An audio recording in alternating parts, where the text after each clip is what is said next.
Sixers, oh, baby, and Flyers. He scored! 97.3 ESPN, WENJ, WENJ HD, Millville, Atlantic City. A Town Square media station serving all of South Jersey.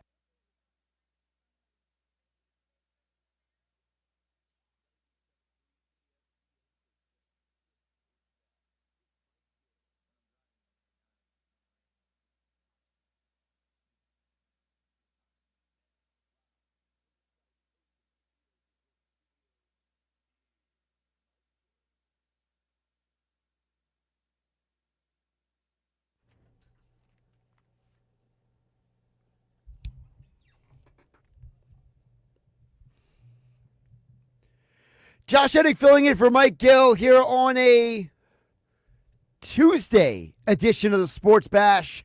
97.3 ESPN FM, the 97.3 ESPN mobile app powered by First Bank of Sea Isle. Streaming live on my YouTube and X at Josh Hennig.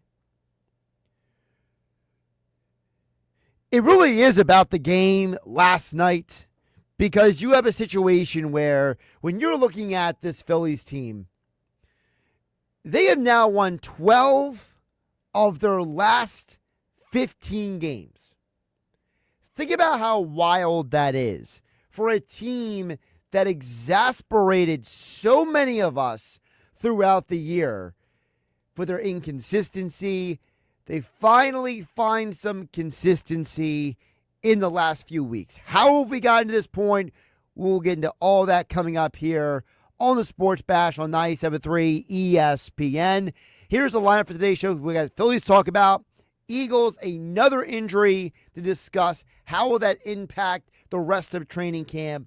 So here's the lineup for today's show. Coming up at 2:30, we'll be joined by Charlotte Varnes from The Athletic. Talk more about the Phillies as how did we get to this point? And there was a very interesting comment that she has in her latest Athletic article from Dave Dombrowski that kind of makes you maybe have a better understanding of why they are doing what they are doing with the outfielders. Because, you know, they asked Rob Thompson last night about the outfield, and, well, Topper made a very interesting comment last night. He basically said, you know, he says, oh, well, I don't deserve any credit for pressing buttons. These guys are going out there and playing. And apparently Dave Dombrowski gave a similar comment to Charlotte Varnes from The Athletic. So we'll get to that coming up in less than 30 minutes from now. John McMullen will join us. JAKIB Media Eagles Insider Birds 365 is the show. Of course, he joins Mike Gill throughout the football season every year. He will join us to get us the latest from Eagles training camp with another injury, more guys having to fill in and play for, well, first of all, it was Dickerson yesterday. Now we have another injury that is creating a new dynamic for Philadelphia for the rest of training camp. Also, football at 4, Adam Caplan from the Inside the Birds podcast, InsideTheBirds.com. We'll get a recap from him about what is going on with Eagles training camp and what to expect from Browns-Eagles joint practices that start tomorrow. Knicks Nuggets at 4:25, and then I'm really looking forward to our conversation you do not want to miss. So Mike Sando, you might remember the name. He is the Athletic NFL reporter and insider. He every year does these quarterback tier lists where now I know that ESPN does a similar list, but Sando is the one who's been doing it for the longest amount of time because he used to work at ESPN previously. He has been talking to GMs, scouts, NFL executives, head coaches, position coaches all around the league to get their analysis. And we're going to ask Mike Sando why Jalen Hurts is not being ranked higher by these people who cover the league. So all that and more, plus your text, 609-403-0973. As I mentioned, we are live on YouTube and X today. But we got to get into here on the Sports Bash. Josh Hennig filling in for Mike Gill on 97.3 ESPN. Another game in which it was almost surprising that the Phillies won the game. They had a 4-run eighth inning. They were losing 1-0 1-0 for 7 innings. You felt like you were back in the, oh boy, here we go. Here we go again with the Phillies. And then they score 4 runs in an inning, including a Kyle Schwarber blast that we will touch on more in just a bit. But when you think about this Phillies team, I don't know if this style of play is going to be something they can do long term. But it is something that has to make you wonder, is this just who they are at this point? When you win 12 out of 15 games, you're doing something right. And it seems like the formula most nights is going to be one of 2 scenarios. Either you're basically waiting for the offense to erupt, or you're going to need to get some pretty significant contributions early on or later on. So, like, for example, last night, you basically waited for Abbott to leave the game for you to really pull away from this thing. Other games, the Phillies get to pitchers a little bit earlier in the game, but it seems like that no matter what the scenario is, early, mid, late game, you're basically waiting around for the Phillies to wake up offensively. And listen, Abbott is one of the better pitchers in baseball. He's a left-handed pitcher, so you went into last night with one of those right-handed hitting lineups, and I would assume that moving forward, this team is going to try to keep riding with what has gotten them this far, right? You know, dance with the partner that brought you here kind of deal. I think the Phillies are in a situation where maybe it's easier for them to accept who they are than it is for me and some Phillies fans to accept who they are. Because I see some of you guys on the X platform, on Instagram, on Facebook. We have all expressed frustrations with this team. We have all expressed frustrations with how they go about it. But at the end of the day, it really does go back to the most fundamental element. The most fundamental truth that it really doesn't matter if you are aesthetically being successful. It doesn't matter if it looks pretty, if it looks like the way that you want it to look. At the end of the day, as I have pointed out numerous times on 97.3 ESPN, Josh Hennig filling in for Mike Gill on a Tuesday afternoon, no matter what the team is, the Phillies, Eagles, no matter who it is, the truth is Dominic Toretto said it best 25 years ago. It don't matter if you win by an inch or a mile. Winning's winning. So at the end of the day, as long as you're winning games, it's hard for me to be very critical. I think that it is a situation where if you're the Phillies, if this is the formula, then you just got to have to accept it. Because right now, winning 12 out of 15 games is a clear sign that this team has found a groove. Now, part of their success is a direct result of the trade deadline. Because out of those 12 of 15 wins, they have only 2 losses since the trade deadline. So you have a team that since they acquired Johan Duran, since they acquired Harrison Bader, since they made the moves they did at the deadline, they have found a new level of energy. And they're not just beating pushovers at this point. You take down a Detroit team that's one of the best teams in baseball. You take down a Texas team that is fighting for a wild card spot. the Orioles were a team that was supposed to be good, and then they've kind of been a letdown.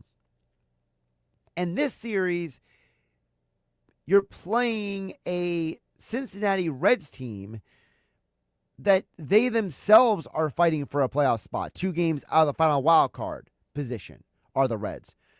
So you're not playing a bunch of pushovers at this point. You're not playing a bunch of teams that are, this is not the Chicago White Sox, right?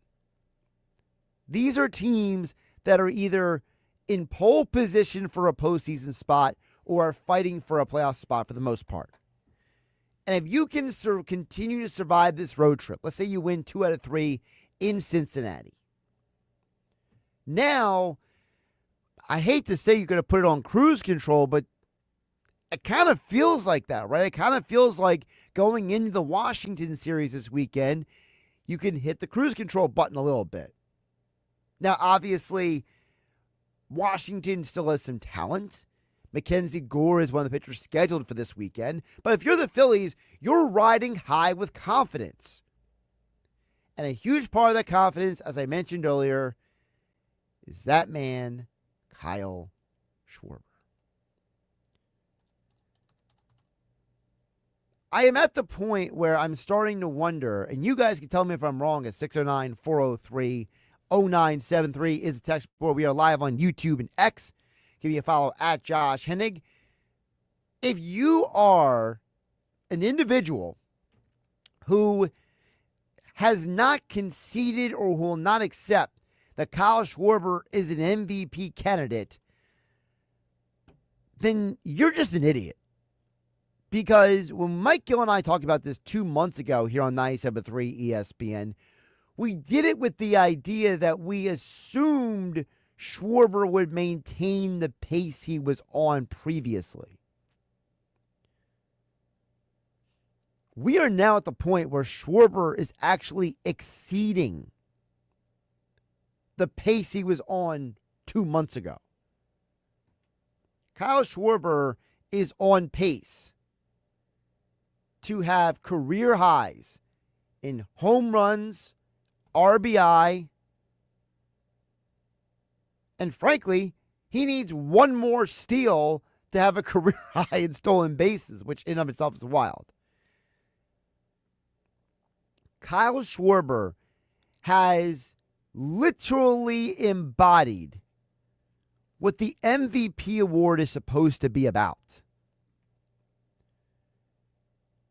You see, at times, we have given the most valuable player award to the guy who is either putting up the best stats or the player who is on the best team with the best numbers.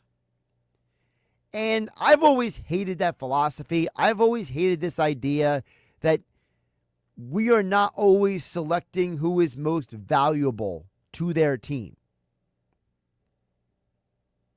Ultimately, Kyle Schwarber, if he's not at the top, he is near the top of every relevant statistical category on the planet right now. Aside from the obvious stats, leading the National League in home runs with 42, leading the National League in RBI with 97, second in all of baseball in runs batted in, might I add.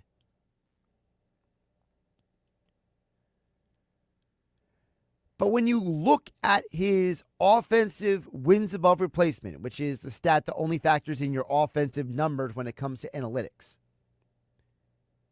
the only players who have a higher WAR, 4.2, than Kyle Schwarber at this point are Shohei Ohtani, not surprising because Ohtani's value is probably always going to be among the best in the league every year. Juan Soto, who had a very sluggish start to the year and has gotten better as the year went on. Kyle Tucker, a guy who had a great start to the year and has kind of tapered off as the year went on. And the final guy is Geraldo Perdomo, who is basically the best player on a bad team. Look, if you want to tell me that Ohtani should win the MVP, I'm not going to tell you you're wrong. I'm just going to ask you, is he really more valuable to the Dodgers than the Phillies? That's where I draw the line. Because Ohtani had a historic all-time year last year. The year that Ohtani had with 54 home runs and 59 stolen bases had never been done before. It was literally a once-in-a-lifetime achievement. Well, he's going to be nowhere close to that in stolen bases this year. He is well behind the pace of 130 RBI that he hit last year. And while he is still among the league leaders in home runs, runs scored, as well as slugging percentage, and all of the other stats out there, he is having a diminished year this year compared to his historic year last year. And if we're being honest, it's not like his pitching is winning the Dodgers a lot of games this year. They're trying to ramp him up for a postseason run where he is an impact pitcher. But if you're telling me that he's valuable when he's pitched 19 innings this year, I can't rock with that. And I understand some people out there love Pete Crow Armstrong. I know he's second in the MVP odds for a lot of sports books. But Pete Crow Armstrong, again, like Ohtani, is on a team with a lot of great players. MVP stands for Most Valuable Player. If Kyle Schwarber was not on the Philadelphia Phillies this season, I can promise you the Phillies would not be -4 to 5 wins. It would be much, much less. Potentially 10 to 15 less wins. The way Schwarber has carried this team throughout the year, aside from the stats, is the reason why he's an MVP candidate. You cannot talk about the Phillies' success and not put Schwarber as the centerpiece of that success. So while Ohtani is arguably the best player on the planet, and Pete Crow Armstrong is having a phenomenal season, all things considered, the reality is that Kyle Schwarber as a DH has done more to carry the Phillies than any other hitter. And when you see a team that has won 12 out of 15 games, Kyle Schwarber has been a catalyst for much of that this year. And while he has had games where he has not been productive in recent weeks, that's called a hitter not being perfect. I'm sorry to disappoint you guys, but nobody's perfect, okay? But going into his free agent season, Kyle Schwarber has the highest batting average that he has had in about 5 years. Kyle Schwarber has cut down the strikeouts. He has increased the RBI. He's having an individual best year at age 32. The Phillies pitching staff has kept them in the hunt all year long. But Kyle Schwarber has elevated this team to the next level. Get the text board now, 609-403-0973. Josh Hennig filling in for Mike Gill on a Tuesday afternoon. Bobby in Wildwood says Kyle Schwarber has taken the spotlight from Bryce Harper. I think to an extent, Bobby in Wildwood is right. I think there is a part of this conversation that we forget that Harper was always viewed as the team superstar. And without him,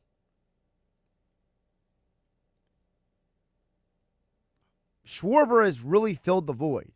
I think the Bryce Harper injury kind of highlighted even more why you need a guy like Kyle Schwarber.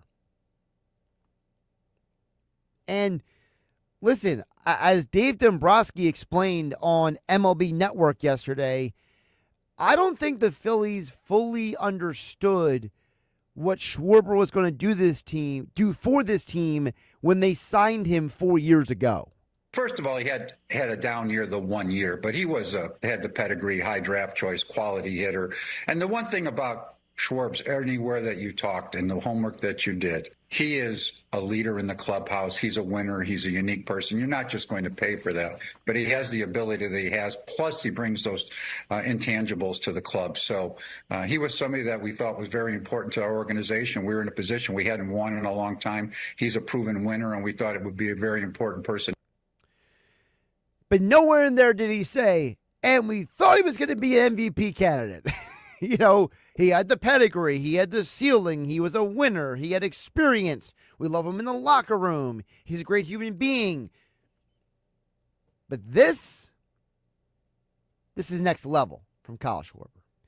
Steven Medner chimes in at 609-403-0973. Steve says, I'm feeling great about the Phillies right now. It's intriguing, however, with only 6 weeks to go in the season, there are still a lot of questions about how the playoff roster is going to play out. What will Crawford's role be? Will Harrison Bader have a big postseason?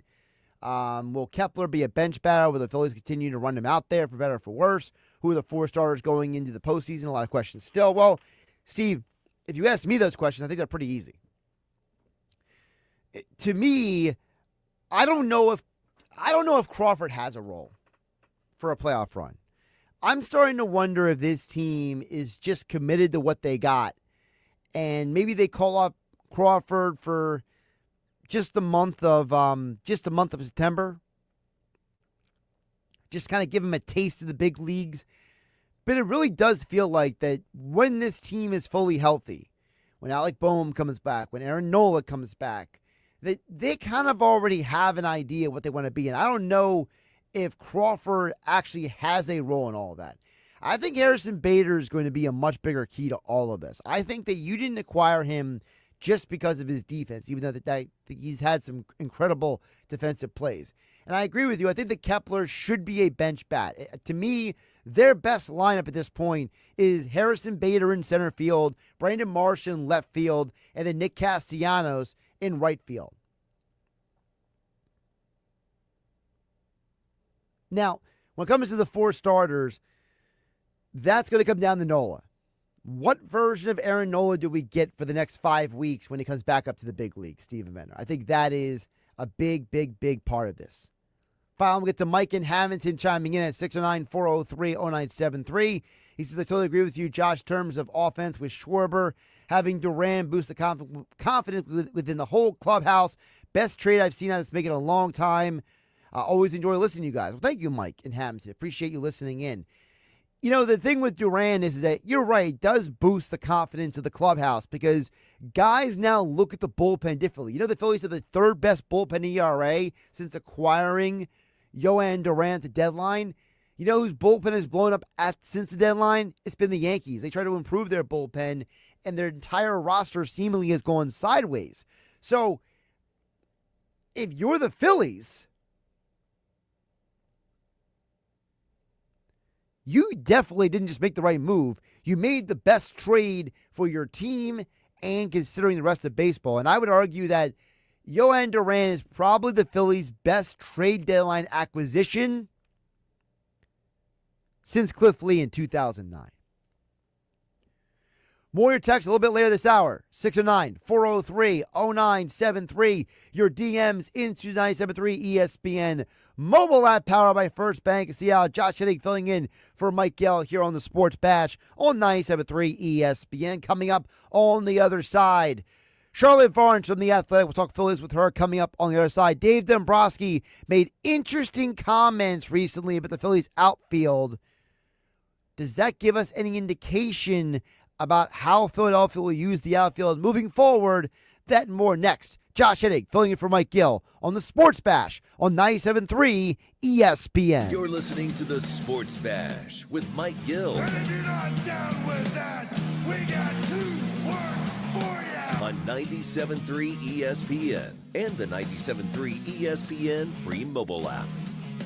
For over 135 years, First Bank of Sea Isle City has proudly served Cape May County with a commitment to maintaining a hometown feel. We provide secure, convenient deposit and loan products every day. We're more than just a bank. We're a trusted community partner, offering personalized banking solutions that make life easier for local families of all ages. First Bank of Sea Isle City. Look for our lighthouse in your neighborhood and discover what makes us different. Member FDIC, Equal Housing Lender.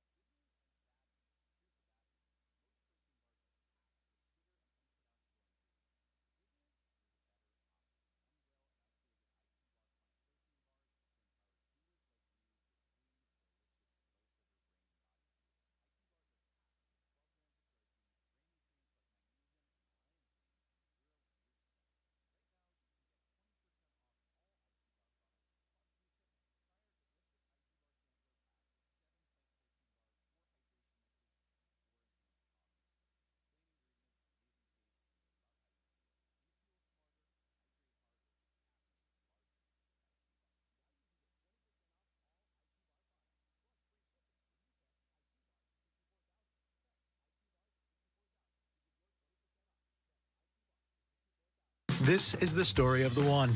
As a safety manager at a manufacturing plant, he does everything he can to keep his coworkers safe. From finding ways to reduce risks to keeping safety supplies in stock. And for that, he relies on Grainger. Grainger offers a broad range of quality products and next-day delivery, so he can always play it safe. Call 1-800-GRAINGER, click Grainger.com, or just stop by. Grainger, for the ones who get it done. Drivers who switch and save with Progressive could save hundreds. With that kind of money, you could go big time. The next time you're out to dinner with friends, you can order the shrimp cocktail for the table. And maybe you'll realize it only comes with 4 shrimp after you've already given away 3, but that one shrimp will be so good. And if you switch and save hundreds, you could get shrimp all the time. Switch to Progressive and you could save big time. For shrimp. Progressive Casualty Insurance Company and affiliates, not available in all states. Potential savings will vary.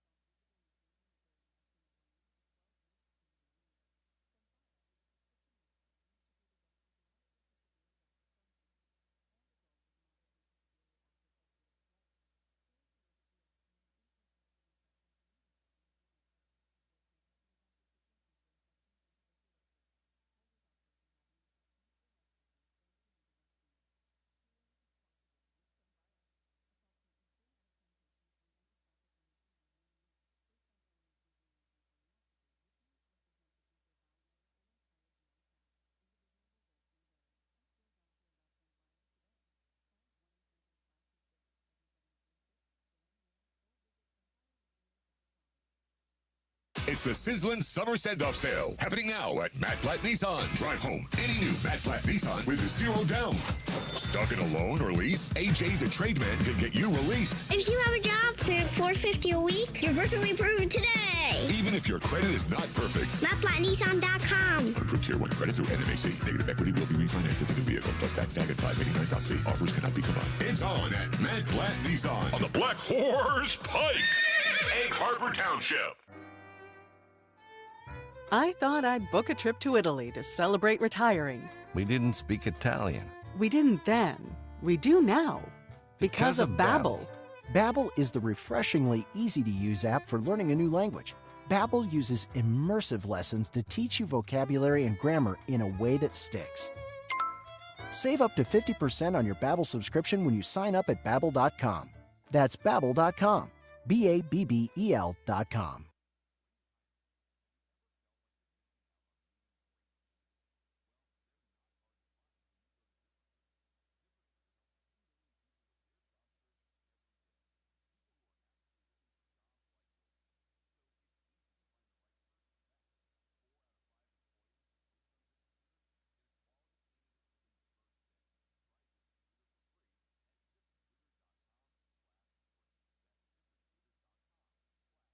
Looking for the ultimate sports bar experience? Welcome to Ventnor Social, Down Beach's newest upscale sports bar. Watch every play on 27 big screen TVs with a state-of-the-art sound system that puts you right in the action. Grab a cold drink, savor American eats and fresh seafood, and don't miss their unbeatable lunch, happy hour, and dinner specials. Enjoy live music on the open-air deck, an arcade for the family downstairs, and video games that will level up your night. Ventnor Social on Ventnor Avenue. Visit their Facebook page for up-to-date info and specials. It's the Sports Bash with Mike Gill. Keeping the fans entertained and happy. On 97.3 ESPN and the 97.3 ESPN free mobile app.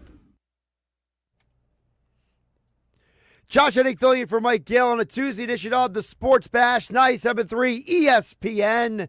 We'll get back to text board in just a bit at 609-403-0973. Don't forget we are live as always on YouTube and X at Josh Hennig, at 973 ESPN. We'll keep the Phillies conversation going right now. Phillies continuing their series. They're a long road trip. They're in Cincinnati again tonight. They have won 12 of the last 15 games. How did we get here? Well, we'll ask Charlotte Varnes, who covers the Phillies for The Athletic. She is back with us here on 97.3 ESPN. Charlotte, welcome back in. How you doing today? I'm great. How are you? Doing good. So, for you, it really does feel like it, as someone who's watching the team, we're not in the locker room, but you've talked to these guys. Do you feel like there's been a bit of a change of a vibe a bit since the deadline? Because it feels like since they got Durant, since they got Bader, that there seems to be a little extra pick-me-up energy with this team. I totally agree. Yeah, and Durant has obviously been a difference maker, but the outfield has been providing a lot of offensive spark, which I can honestly say I probably wouldn't have predicted. It has been a problem for the Phillies at times this year. I think you can argue they're still a problem defensively, but just what they've shown on offense has been incredible. I mean, you look at in Texas, Marsh goes 4 for 5 one night. Kepler has a great night the next day. Then you have Weston Wilson, who's had a couple of great games. I just think the bottom of the lineup performing in the way they have has been a huge difference maker for this team, something I probably couldn't have predicted. You mentioned it's something that you probably couldn't have predicted. How much of that is because we talked about before you came on the idea that this team has been inconsistent at times. The vibe in the locker room has been a little bit weird at times this year. You were in Miami for that whole Nick Castellanos awkward situation with him and the manager. Like, there have been times that kind of made you kind of scratch your head about this team, right? Yeah. I'm not sure how much is the locker room vibe as just people maybe not performing to expectations. I mean, Brandon Marsh came back from injury, I think, just before I started this job, and I know he had a pretty tough start to the season, but just what he's been able to accomplish since then has been pretty incredible. And I think probably the most unpredictable thing has been Max Kepler. Just he's looked great over the past week or so, and I, like many other people, thought he was a for sure candidate to designate for assignment. I really thought Justin Crawford was going to be in Texas with the team until about Wednesday, or I believe it was Tuesday, when Kepler had that pretty incredible game last week. And he's just shown a lot. He did complain to multiple media members about his playing time this season, saying he thought he was going to be the everyday left fielder, but and seeing a little bit more playing time over the last week or so, he's really shown something. And I think, to me, that he's kind of been the biggest key. Yes, like Weston Wilson has, I've been surprised by the way he stepped up too. He clearly just really found something in his time in AAA for about a month. But I think just the way Kepler especially has stepped up has been a little surprising.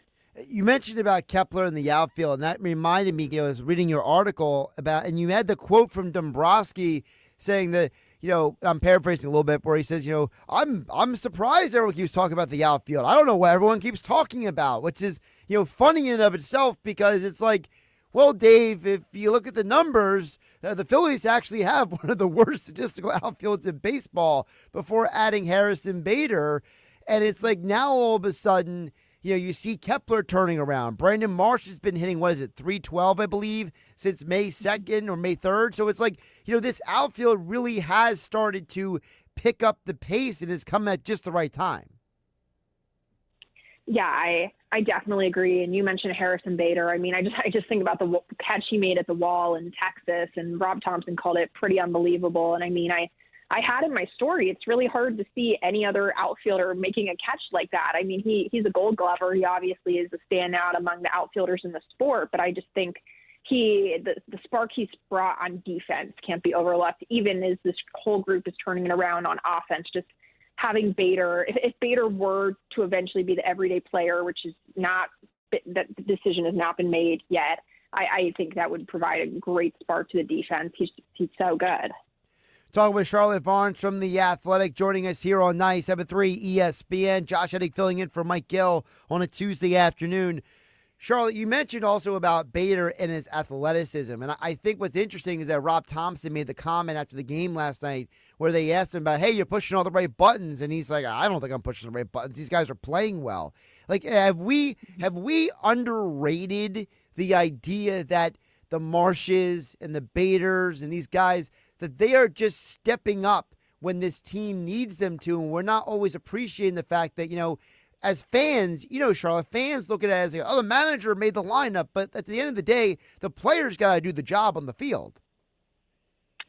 Yeah, totally. And I think that, I don't know, there's a little bit of friendly competition right now because the way Rob put it last week was that he's trying to find out who's hot, who's not. And it's been kind of funny because it feels like everybody's hot. I mean, I think you could argue maybe Castellanos isn't quite there. He's been in a little bit of a slump since the All-Star break, but Bader's performed pretty well. I mean, he had that homer for his first hit with the Phillies, and Marsh with the 4-for-5 game, and again, Wilson stepping up. I think that the competition might have brought out the best of them, or maybe they're just feeling it after the All-Star break. You mentioned about that competition. Now, obviously, you don't have like any clairvoyance or anything, but I am wondering, does the guys stepping up the way they are, does that maybe tamper some of the conversation or some of the verbiage out there about Justin Crawford coming up and being a part of this lineup? Yeah, that's how I feel. I think Justin will be here next season now. And again, I was a pretty firm believer, as a lot of people were, that he was going to be up this season, especially after the All-Star break. It really seemed that the Caplan thing wasn't going to work out. But I think that the organization is impressed with what Crawford's done. If there's an injury, Justin Crawford is coming up. I feel confident saying that. But I think they're happy letting him play out the rest of the season. I mean, there's still a lot to learn. I was at Andrew Painter's start last Tuesday, so about a week ago, and Crawford misplayed a ball in center that arguably let up a run or maybe even two, and obviously that adds up into Painter's ERA and everything. And I know people in the organization have said that he needs to learn how to play center field, and if he was brought up, he'd probably be playing left field. So I could see a situation in which they're happy letting him spend a little more time in AAA, get his feet under him at center, and maybe potentially play that in the big leagues. And the ironic part of all this is that Crawford's father, Carl, played left field for most of his career at the big league level. So it's not crazy to think that maybe center field might not be Justin Crawford's best position just yet at the major league level. Charlotte, you mentioned also the minor leagues. Obviously, right now we got guys like Aaron Nola, Alec Bohm going through their rehab assignments. What are your expectations for their timetables? Yeah, I think that Aaron Nola could potentially be back on, I think, Sunday. Some people have him projected to start then. I think this could potentially be his last start today. And then Alec Bohm, I think they weren't setting anything firm. It was kind of just let him get enough at bat so he feels like he's gotten his feet under him. But I wouldn't be surprised if he came back for this series in D.C. When Bohm comes back and when Nola comes back, who do you, obviously you don't know for sure, but who do you think are the candidate or candidates that are most likely to be shuffled off the roster at that point? As for Bohm, I think until a few days ago, I felt pretty confident it would probably be Weston Wilson, just with the way he'd kind of started the season. But he's looked quite good the past few days, and I think that the Phillies might send Otto Kemp back to AAA. He has not been hitting the way that Weston has, and defense has also been a struggle. He's working really hard at it. On Sunday, he was the only guy out taking grounders before the game. He had a long conversation with the coaches after. I talked with him a bit, and he's just really trying to get his feet under him. But I think you could argue that what Weston brings offensively and defensively right now is a little stronger than what Otto's bringing. And as for Aaronola, I think there are a few bullpen moves they can make that I think Joe Ross might make the most sense. He just has not been great recently, and I think that Rob Thompson has shown a little more trust in Jordan Romano than him. And I think you can maybe argue the other man out is Max Lazar, and I think the Phillies probably will send Lazar back to AAA at some point, likely when Alvarado comes back the 19th, just because they can get him back in September during the September call-up or shortly after that.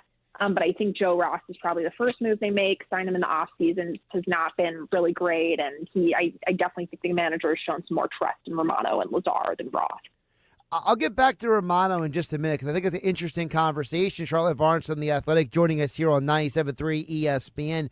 Charlotte, you mentioned before about the Weston Wilson versus Otto Kemp situation, and I'm just curious, from your perspective, Kemp, obviously, as you mentioned, the 2 strikeouts last night, he's kind of faded a little bit in the last couple of weeks while Wilson has picked it up.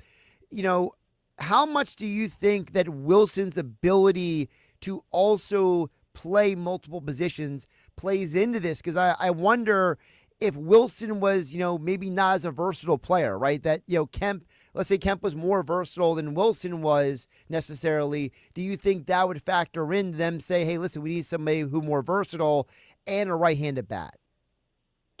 Yeah, I definitely think that's a factor. I mean, you can definitely argue that Weston is a bit of a strong defender. And I think if Otto were playing maybe lights out on offense right now, it would be a different conversation. Maybe they could live without the defense, and they've shown a lot of patience with him. I mean, he's been working really hard, and that's kind of what the organization has been emphasizing, that Otto's working really hard to catch up.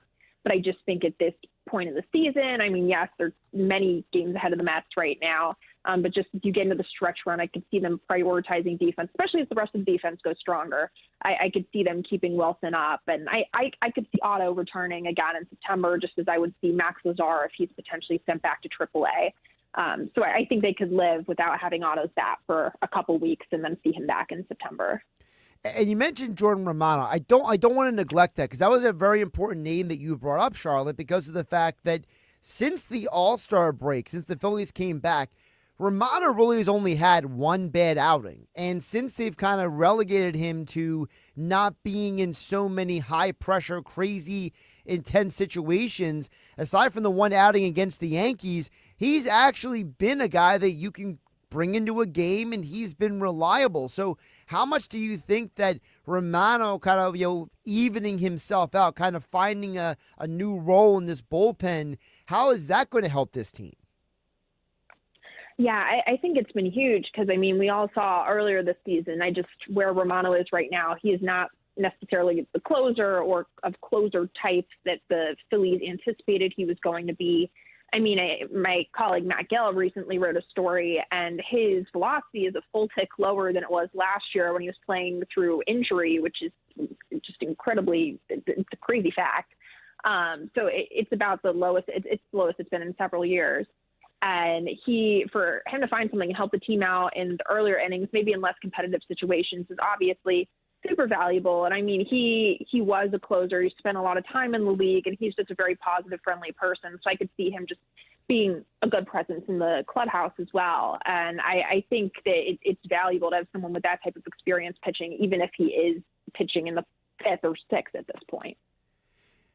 Charlie, before I let you go, I have one more thing. You just mentioned about the clubhouse. You mentioned about Romano. I also think about what people say about Taijuan Walker, about how he's a pro's pro, how he's a guy that is a positive presence in the locker room, how, Wheeler is a guy that has helped different pitchers on this team. Like, it really sounds like, based on, your reporting and Matt Gelb and others over at The Athletic, it sounds like the general consensus, Charlotte, is that this is just a good locker room. But the quality of the people in this locker room, outside of, what people might perceive of this team, the reality is it seems like these guys are kind of, for lack of a better term, they're like almost an all for one for all kind of vibe to it.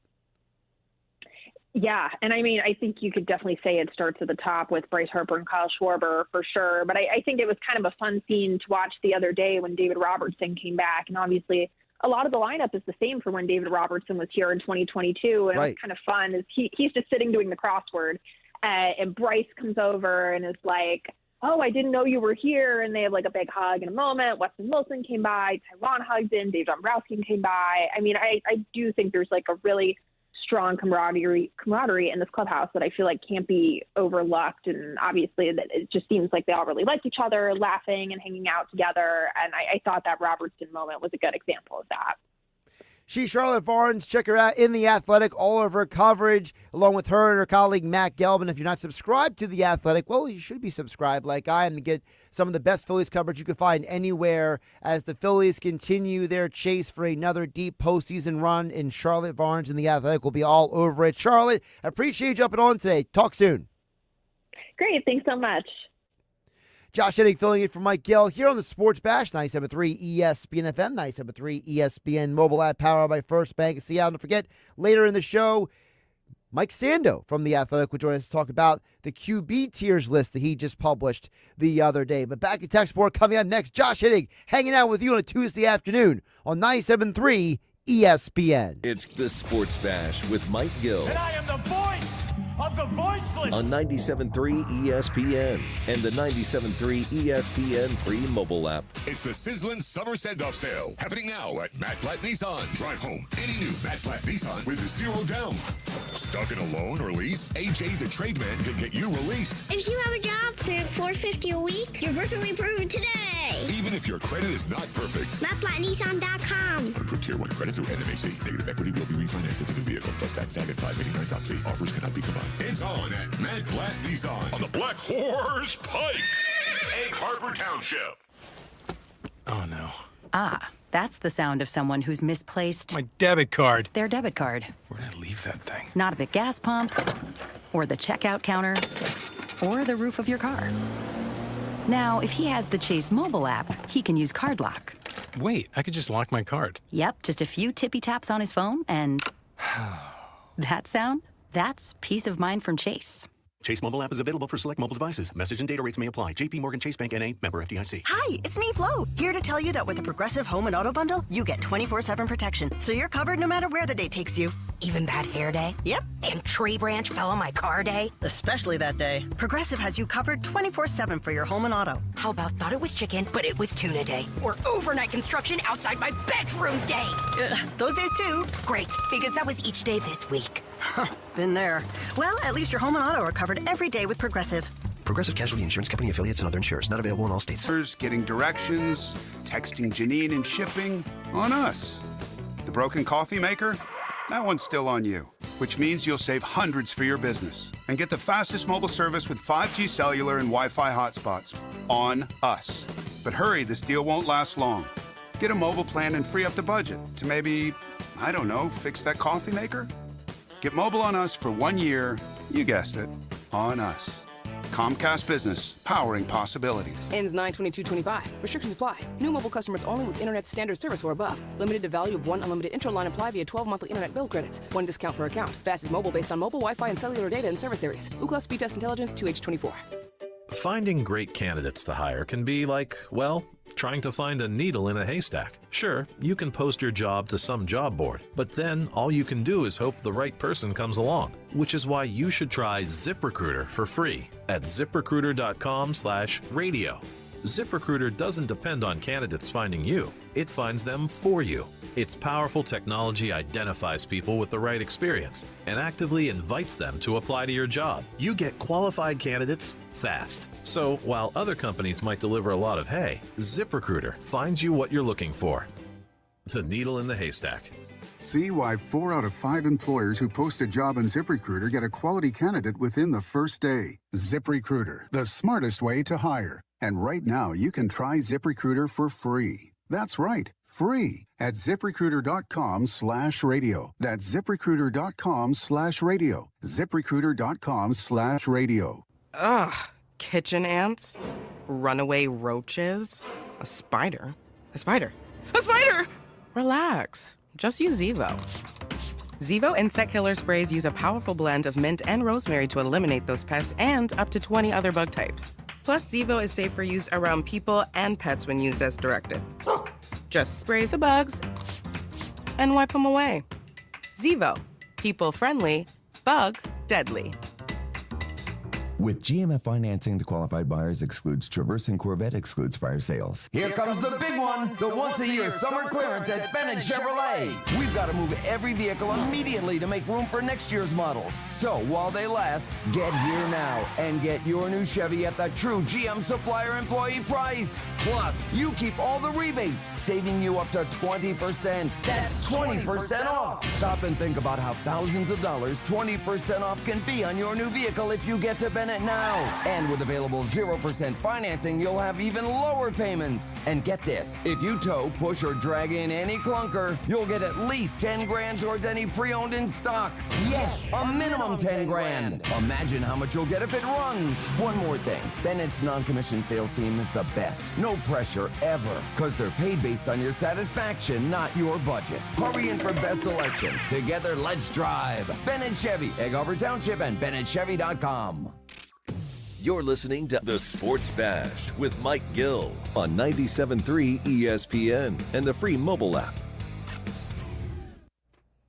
Josh Hennig, Philly for Mike Gill here on 97.3 ESPN. So look, we will get back into the Eagles conversation because there's now a second injury impacting the Eagles and their offensive line depth moving forward.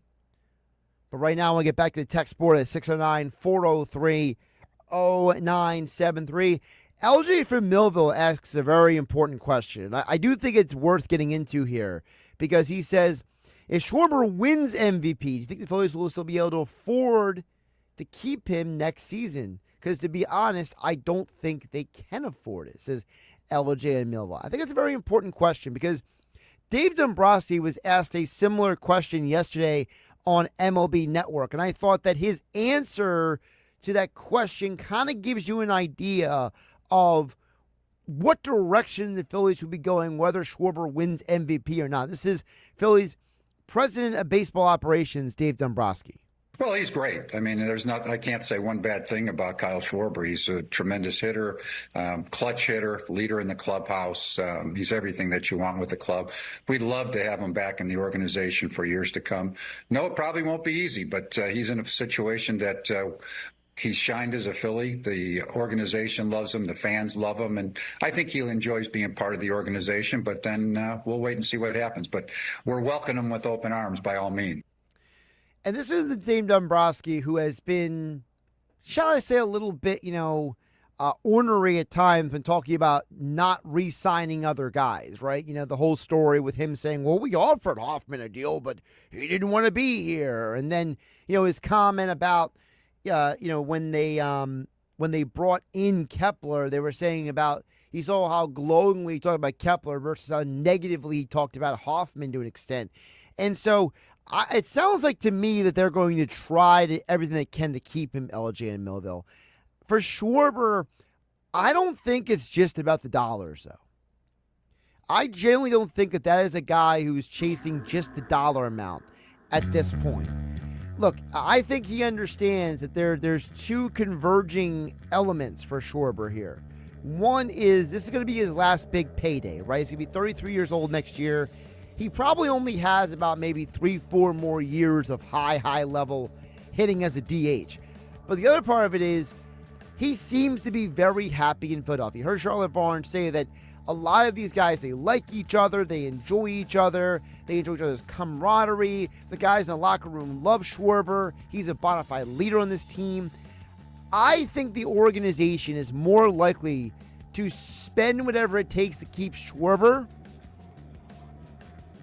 at the cost of losing other players, like a Ranger Suarez, a free agency. I think the likelihood is Schwarber is here next year, but Ranger is somewhere else. Josh Hennig filling in for Mike Gill. More Sports Bash next on 97.3.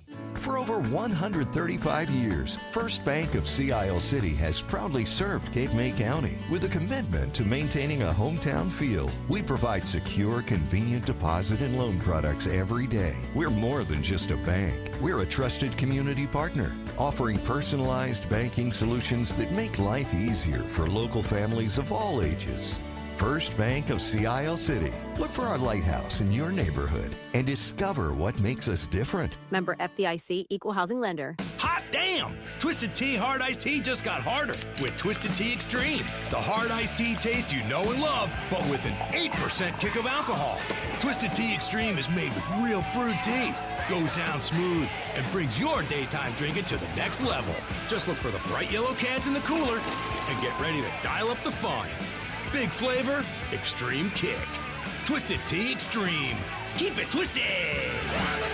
Twisted Tea Brewing Company, Cincinnati, Ohio. Please drink responsibly. Sebastian Maniscalco. Now, is this a family? Is this your mother? Where is she? Is she in the crowd? The mom's up there. What kind of family is this? I'm sorry. It Ain't Right Tour 2025. The poor mother is in the balcony, and the kids are down here with the father and his gumad. If this was the 80s, the kids would have been up there, and the parents would have been down here. The biggest comedian in the history of Atlantic City. Live at Ovation Hall and Ocean Casino Resort, September 18th to 28th. Get tickets now at theoceanac.com. This is the story of the one. As a lineman, he does whatever it takes to keep the power on in his community. And he wants a partner like Grainger who does the same. Grainger offers the professional-grade products he needs, from voltage detectors to harnesses to hard hats, plus fast, dependable delivery, so he can rise to every challenge. Call 1-800-GRAINGER, click Grainger.com, or just stop by. Grainger, for the ones who get it done.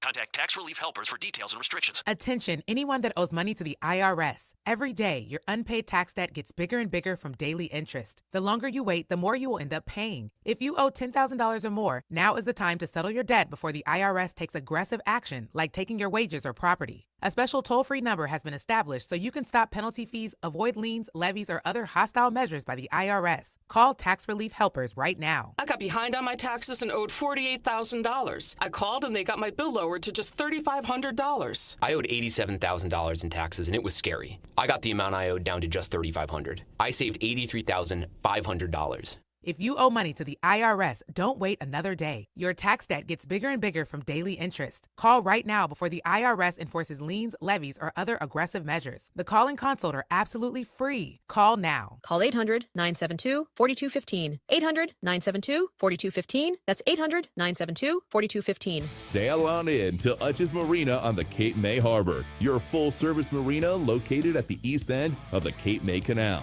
Utch's Marina has factory-trained mechanics to keep your boat in top running water. Dock overnight for the entire season at Utch's Marina. Need gear or breakfast before your fishing trip? Visit the tackle shop. Utch's Marina is family owned and operated for over 60 years. Visit CapeMayHarbor.com. That's CapeMayHarbor.com for more information.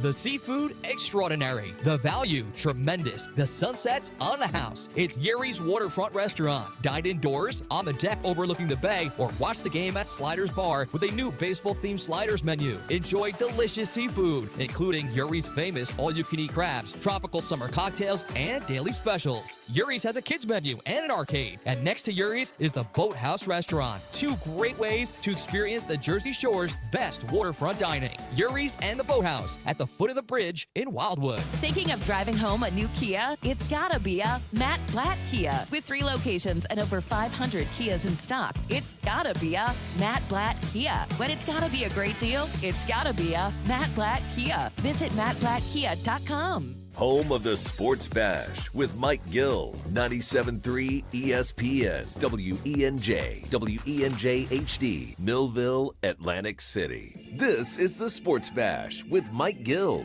on 97.3 ESPN and the 97.3 ESPN free mobile app.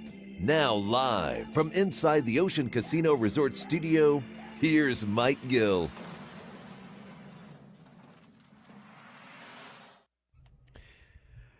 Josh Hennig back here filling in for Mike Gill live in the Ocean Casino Resort Studios on 97.3 ESPN FM, the 97.3 ESPN mobile app powered by First Bank of Sea Isle, streaming live on YouTube and X.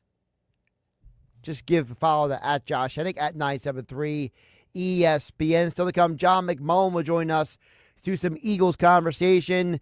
We got some interesting news today from Eagles camp we got to get into this hour, plus more your text at 609-403-0973.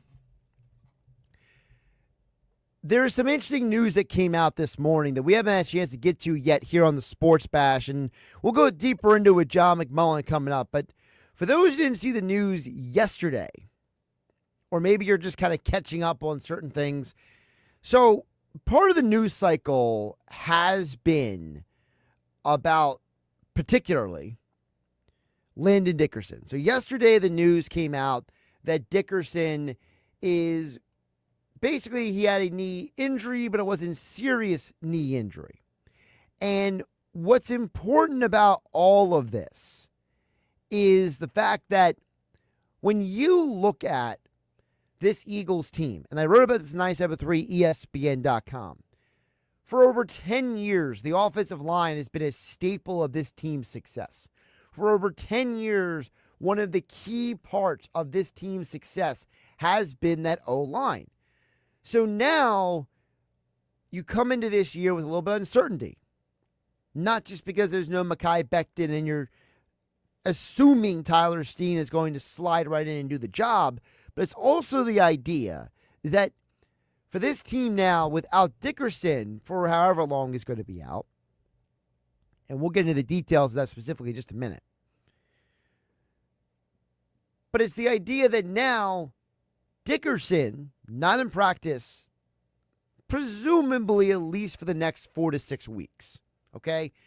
You know, people who are much smarter than me, like the Dr. David Chowles and Stefania Bell of ESPN, she's also an orthopedic doctor, medical professionals all say that this procedure that Dickerson is going to go undergo, this cleanup where they basically do a little bit of a snip on the meniscus to allow the knee to restabilize and re-heal around what is left of the meniscus in the knee.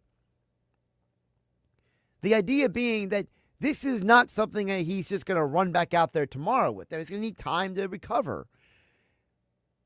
But then the news comes out this morning that Kenyon Green, who left last Thursday's game with a shoulder injury, after being reevaluated, he is now week to week and expected to miss the rest of the preseason.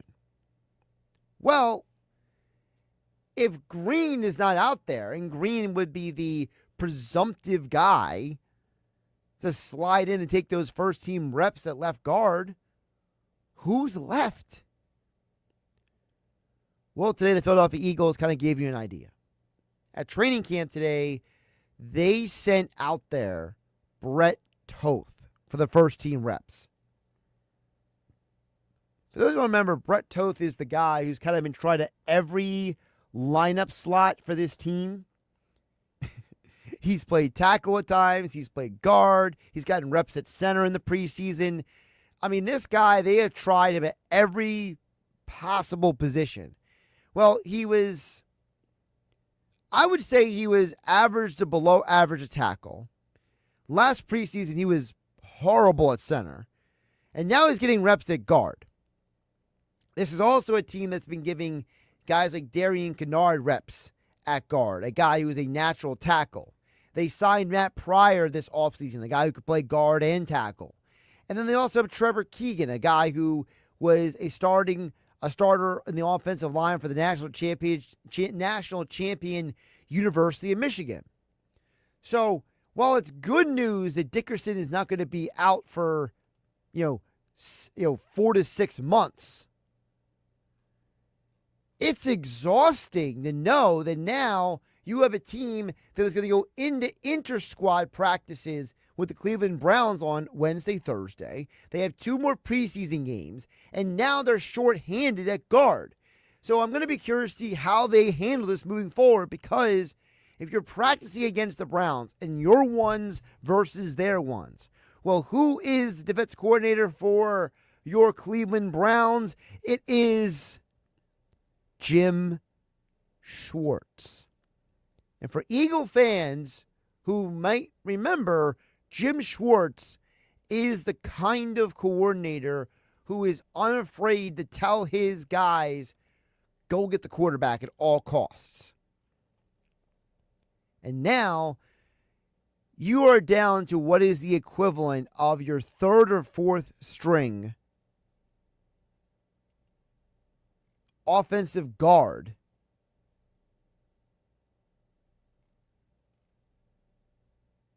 There is something crazy going on where when you look at this team, you got to wonder, how are those practices going to go? How is the offense going to hold up? How is the team going to deal with guys like Myles Garrett on the other sideline coming for your QB? Look, the Browns, they got some studs on that D-line, okay? And now you're asking Brett Toth or Trevor Keegan, hey, go out there and handle that business. Really? That's your best idea? Can you imagine a scenario where you kick Brett Toth out to block Myles Garrett to help, Jordan Mailata, and he swim moves both of them and comes out Jalen Hurts? Is that what we want to see? Malik Collins and Mason Graham are very, very gifted young D tackles. Collins is a veteran who knows what he's doing. He's younger than he looks. And Graham is a rookie who's got a ton of upside. And let's not overlook the fact that this team, that's who they're sending out there against the next 2 days. We're going to find a lot about the depth of the Eagles' offensive line over the next 2 days. Now, back to Dickerson. So, there is some good news when it comes to this injury. Mike Garafolo from NFL Network explained last night. The minor part of it is that there's 2 ways to handle a torn meniscus. You can trim the affected part, which means you're taking it out of your knee, which is not great in the long run because you're losing some cartilage there, or you can fully repair it, sew it up. But that recovery would have taken months. In this case, Dickerson's going to go with the trim, and the hope is that he is going to be ready for Week 1, the Pro Bowl guard for the Philadelphia Eagles, looking like he's got a shot to be there for the regular season, when last night looked like he was going to miss the entire season. So relatively good news. And look, I don't know if he's actually going to be there for Week 1. At the end of the day, I'm not a doctor, but a lot of doctors have said that this is a potentially 6-week recovery timetable. And if you go off of that recovery timetable, that doesn't sound like September 4th. A 6-week timetable sounds a lot more, and again, I'm going off of what doctors are saying, right? That sounds more like Week 3 or Week 4 of the NFL season. That Dickerson is someone who is not going to be around for at least that long. Well, if Kenyon Green, who's a former first-round pick, is not around, and if Dickerson is not around Week 1, who's starting for the Eagles? I think the Eagles are trying to figure that out right now. And boy, I hope the name isn't Brett Toth that we see put up on the screen during the pregame introductions on national television on prime time, Thursday, September 4th. I'd rather see Matt Pryor out there. At least I know Matt Pryor has played guard in the NFL.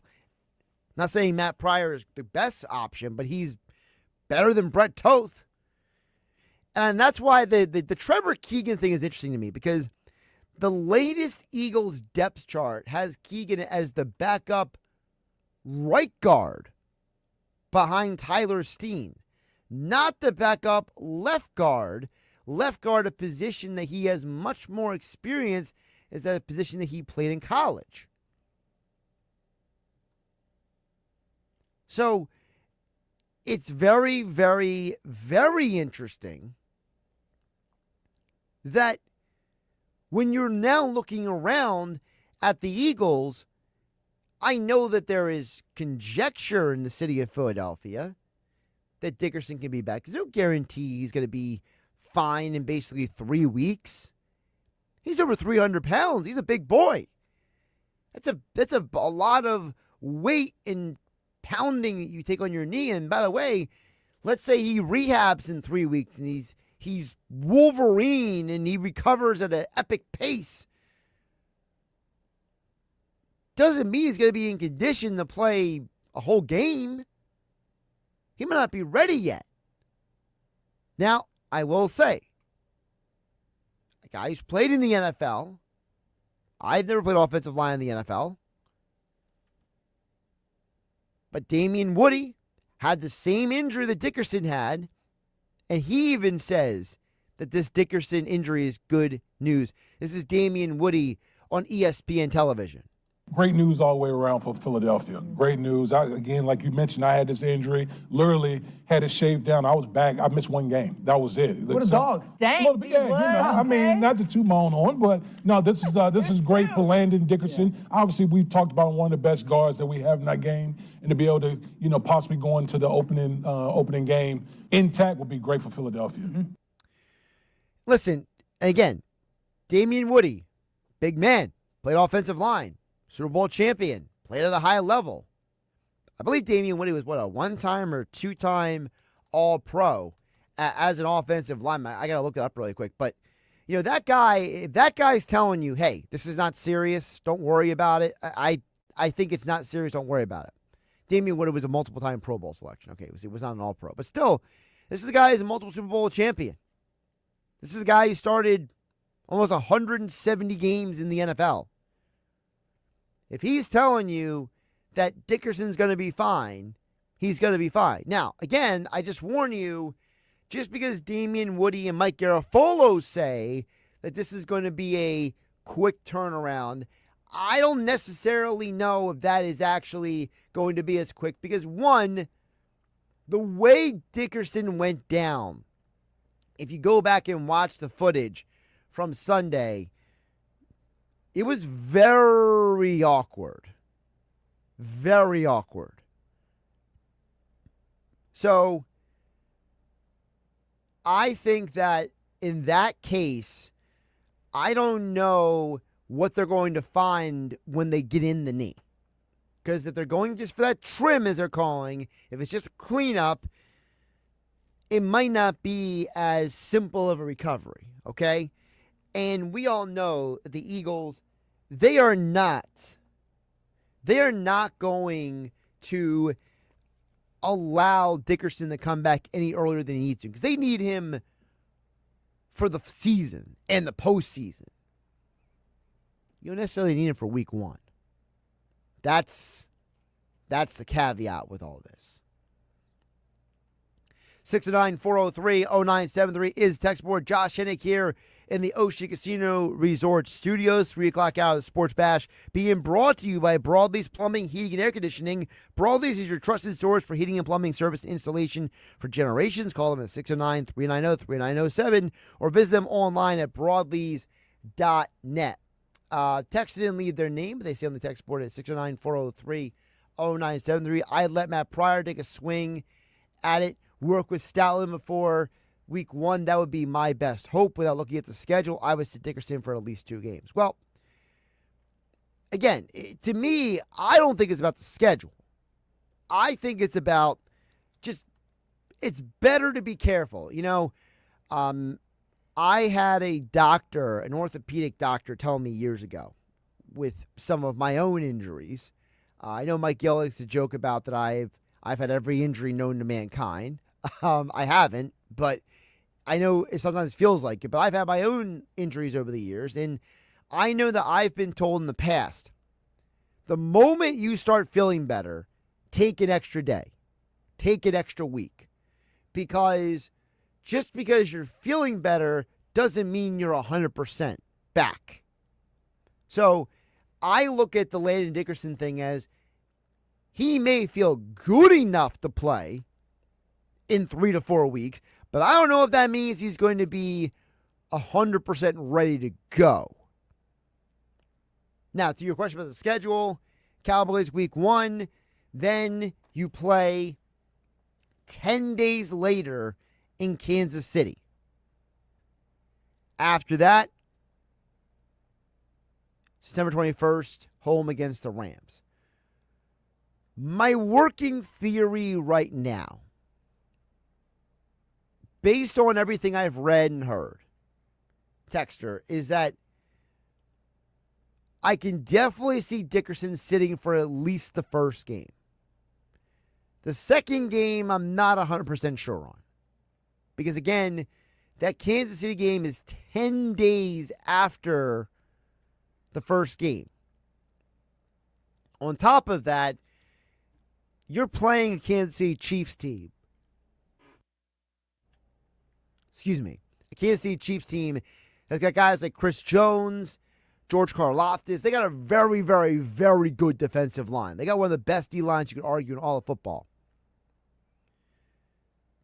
So I think that they would, if all things work out, I think they want Dickerson back for that second game. I think that might be the Eagles' ultimate target. Now, you mentioned about Matt Pryor. Pryor is fascinating because Pryor was a bit of an inconsistent performer when he was here in Philadelphia.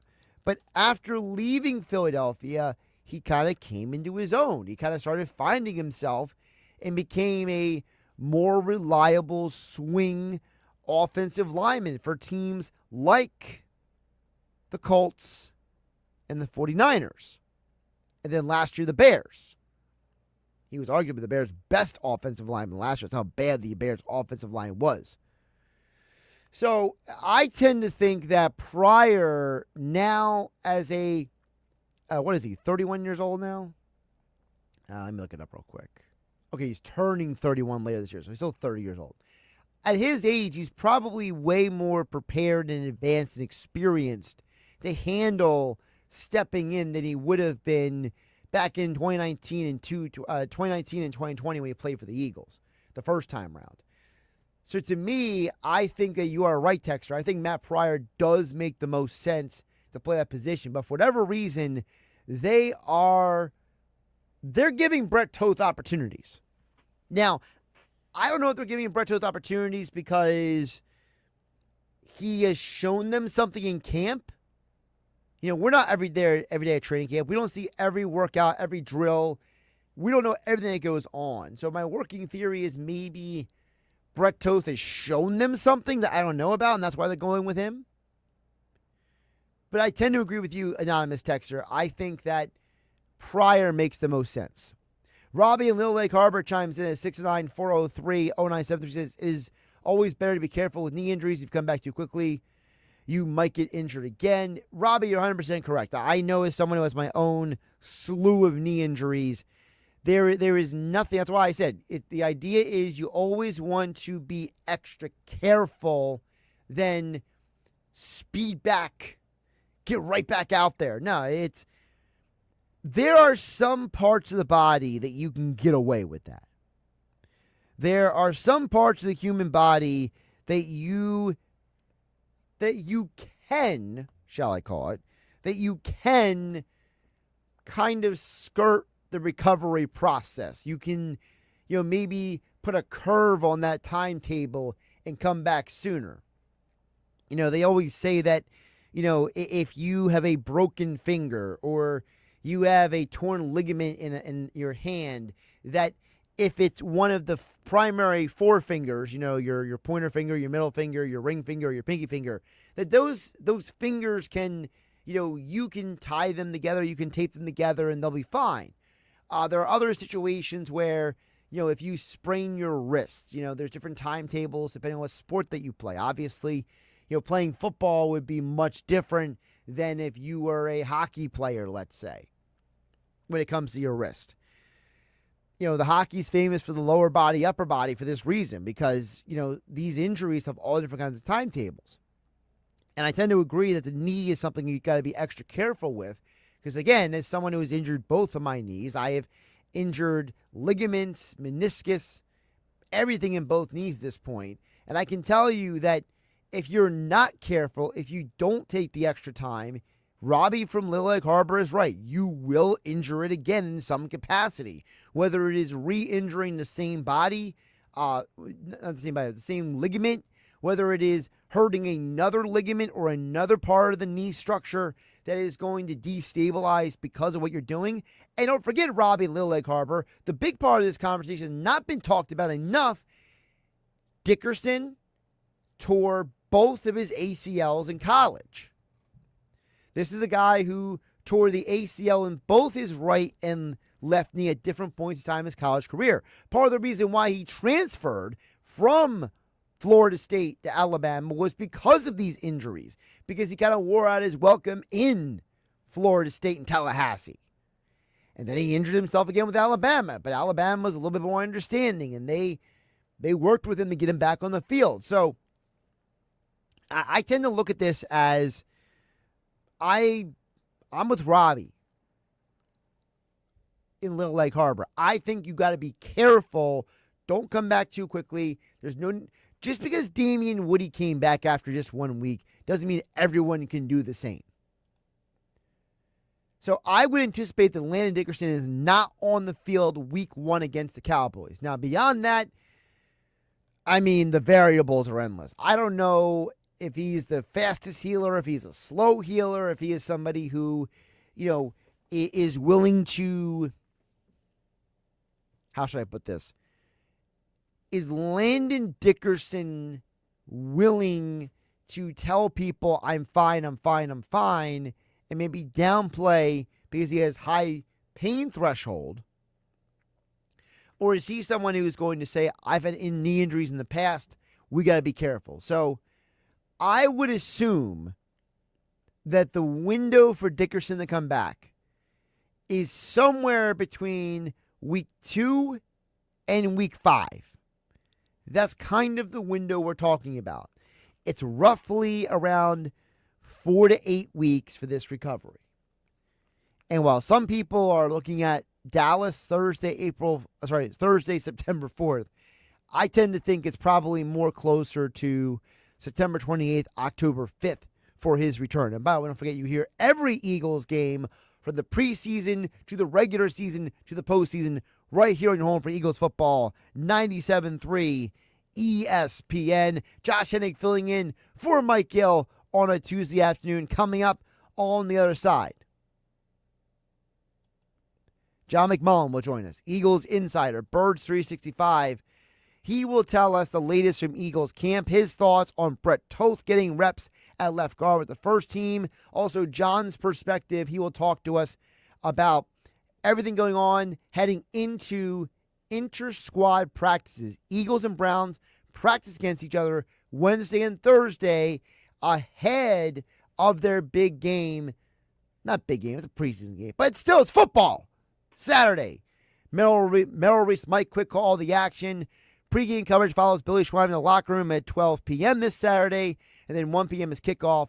Merrill Reese, Mike Quick calling all the action here on your home for Eagles football. 97.3 ESPN. Josh Hennig filling for Mike Gill on a Tuesday. More Eagles talk with John McMullen next on 97.3 ESPN. You're listening to the Sports Bash with Mike Gill. Never thought this radio stunt would catch on so big. On 97.3 ESPN.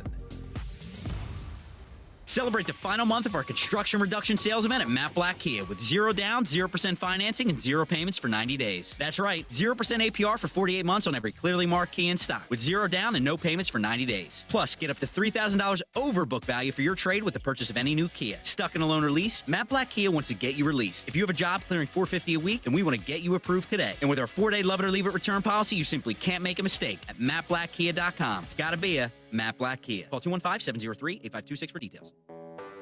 When you're hiring, have you ever felt like you're missing out on meeting truly great candidates for your roles? It seems impossible to find them, but they have to be out there somewhere, right? Well, they're not hard to find when you know where to go, and that place is ZipRecruiter. And right now, you can try ZipRecruiter for free at ZipRecruiter.com/radio. ZipRecruiter helps 10 million people with their job search every day. And because these people are actively looking for jobs just like yours, it's easy to find the right person right away.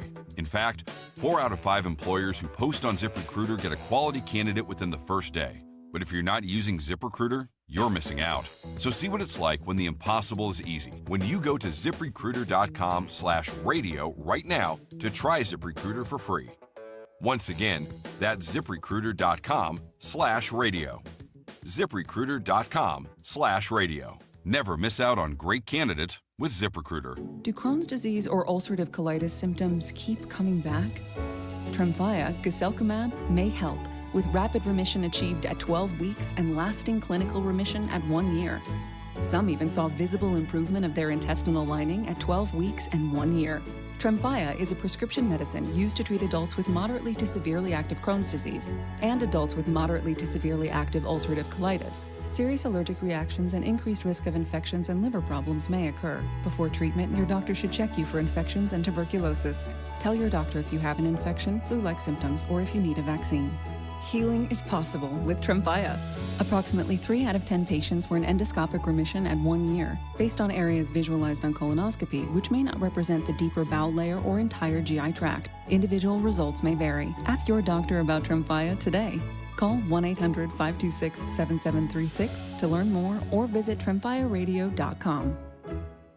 Looking for the ultimate sports bar experience? Welcome to Ventnor Social, Down Beach's newest upscale sports bar. Watch every play on 27 big screen TVs with a state-of-the-art sound system that puts you right in the action. Grab a cold drink, savor American eats and fresh seafood, and don't miss their unbeatable lunch, happy hour, and dinner specials. Enjoy live music on the open-air deck, an arcade for the family downstairs, and video games that will level up your night. Ventnor Social on Ventnor Avenue. Visit their Facebook page for up-to-date info and specials. Progressive knows we all crave validation. Girl, you are not 37. I would have guessed 27. You guys are too sweet. Sure, dewy skin. Terrific.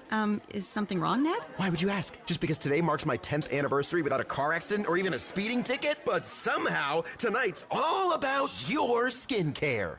Wow. With Snapshot from Progressive, you can get a personalized rate based on how you drive. And that's all the validation you need. Progressive Casualty Insurance Company and affiliates. Snapshot not available in California or from all agents. Surcharge possible for unsafe driving.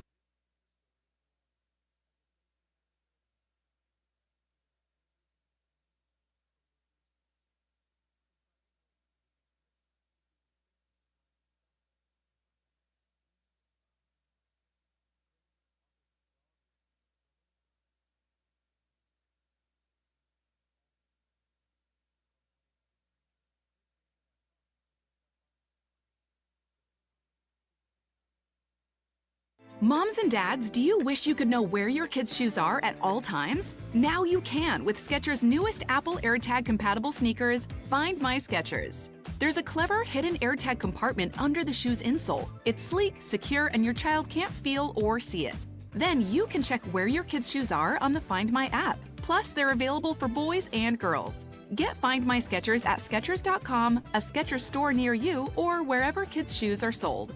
Apple AirTags sold separately. With GMF financing to qualified buyers excludes Traverse and Corvette excludes prior sales. Here comes the big one, the once-a-year summer clearance at Bennett Chevrolet. We've got to move every vehicle immediately to make room for next year's models. So while they last, get here now and get your new Chevy at the true GM supplier employee price. Plus, you keep all the rebates, saving you up to 20%. That's 20% off. Stop and think about how thousands of dollars 20% off can be on your new vehicle if you get to Bennett now.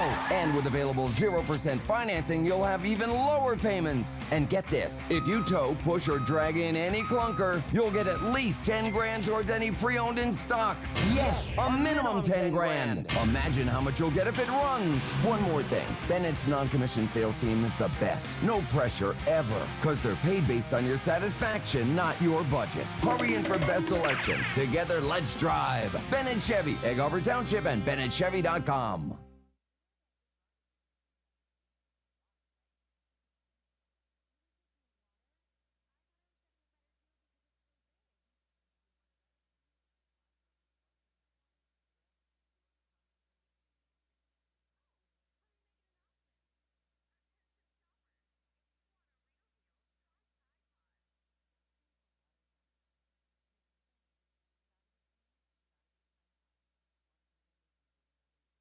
It's the Sports Bash with Mike Gill. Do I have everybody's attention now? On 97.3 ESPN and the 97.3 ESPN free mobile app.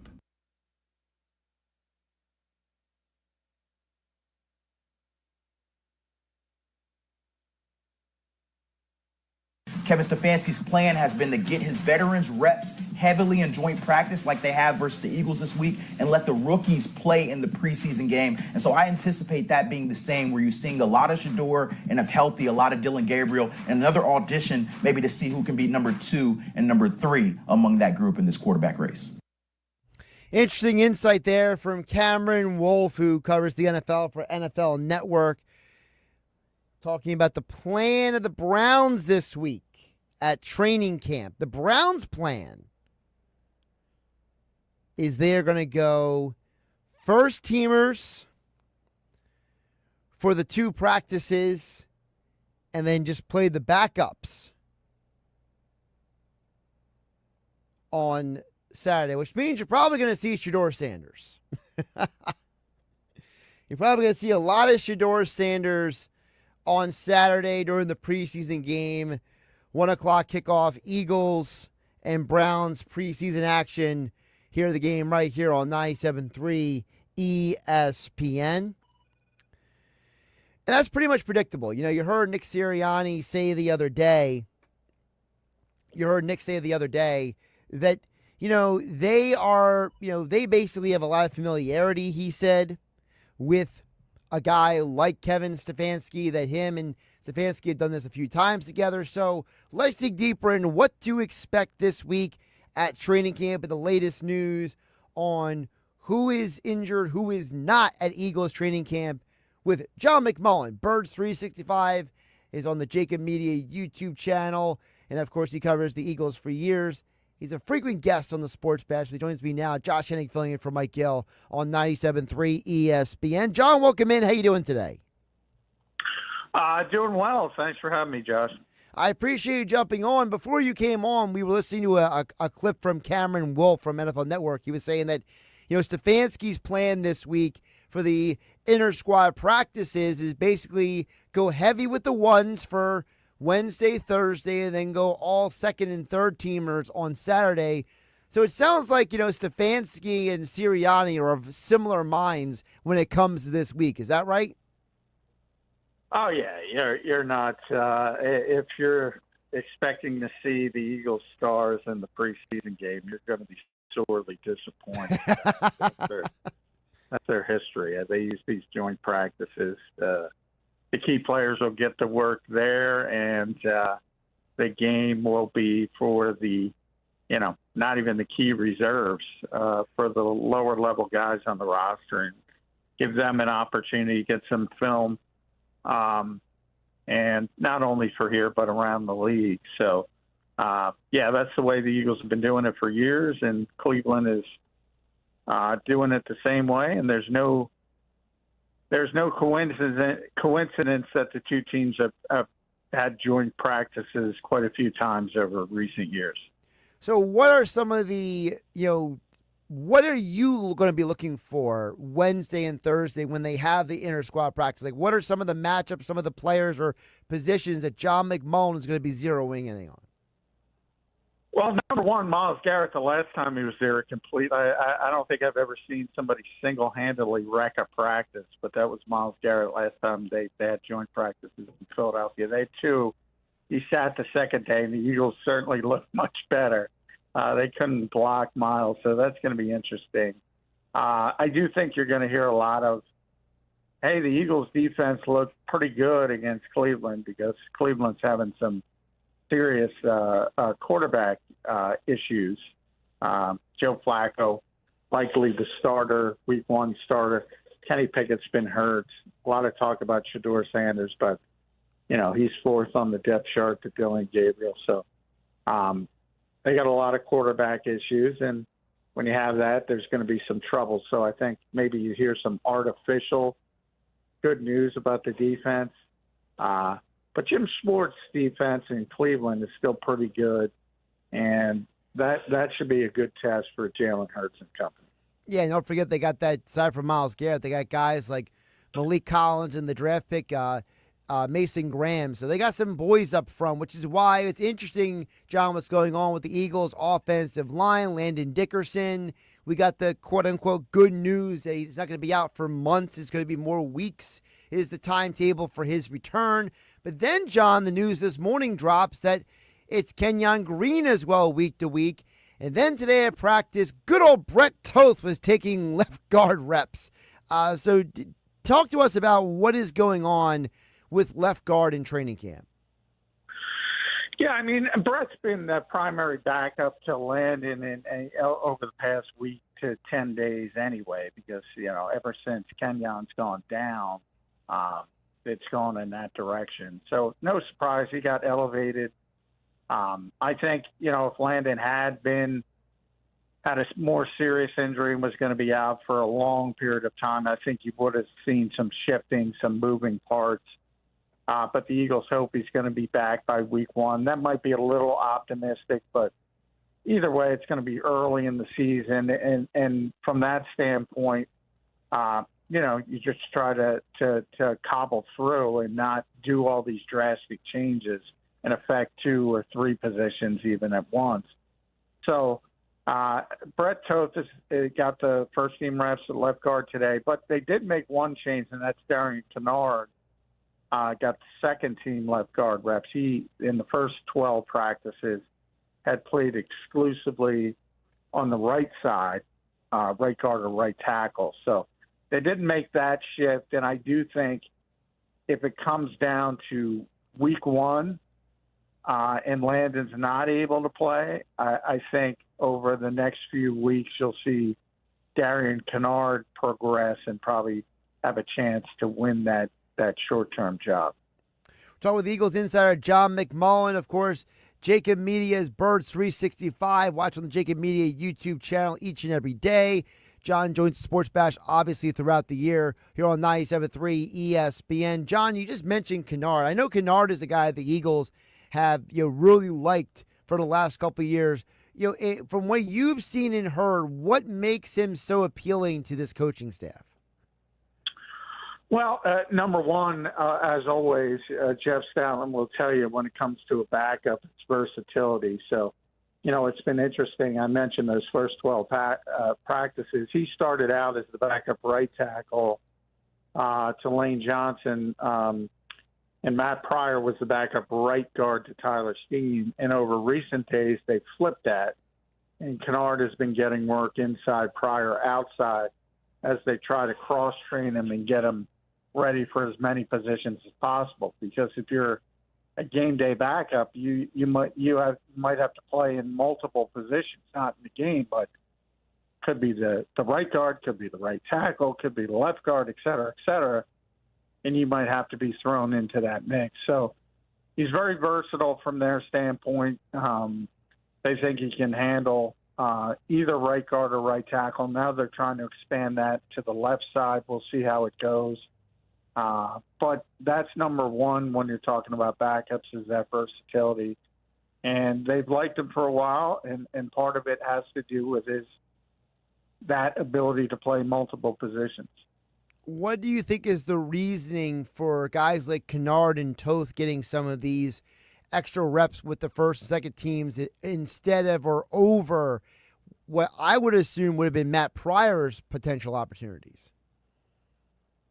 Well, Matt's more of a right-handed player as well, so that does give you he's played a lot of football, but he's played most of it at right tackle and right guard in the NFL. So, some guys don't have a problem with it. Jordan Mailata, early in his career, didn't care. He would say, I can play right tackle, I can play left tackle. A lot of Jordan just didn't get bad habits because he started from ground zero. Right. Or as you think about somebody like Andre Dillard, who you might as well, have asked him to throw with his left hand. He just wasn't comfortable moving from left tackle to right tackle.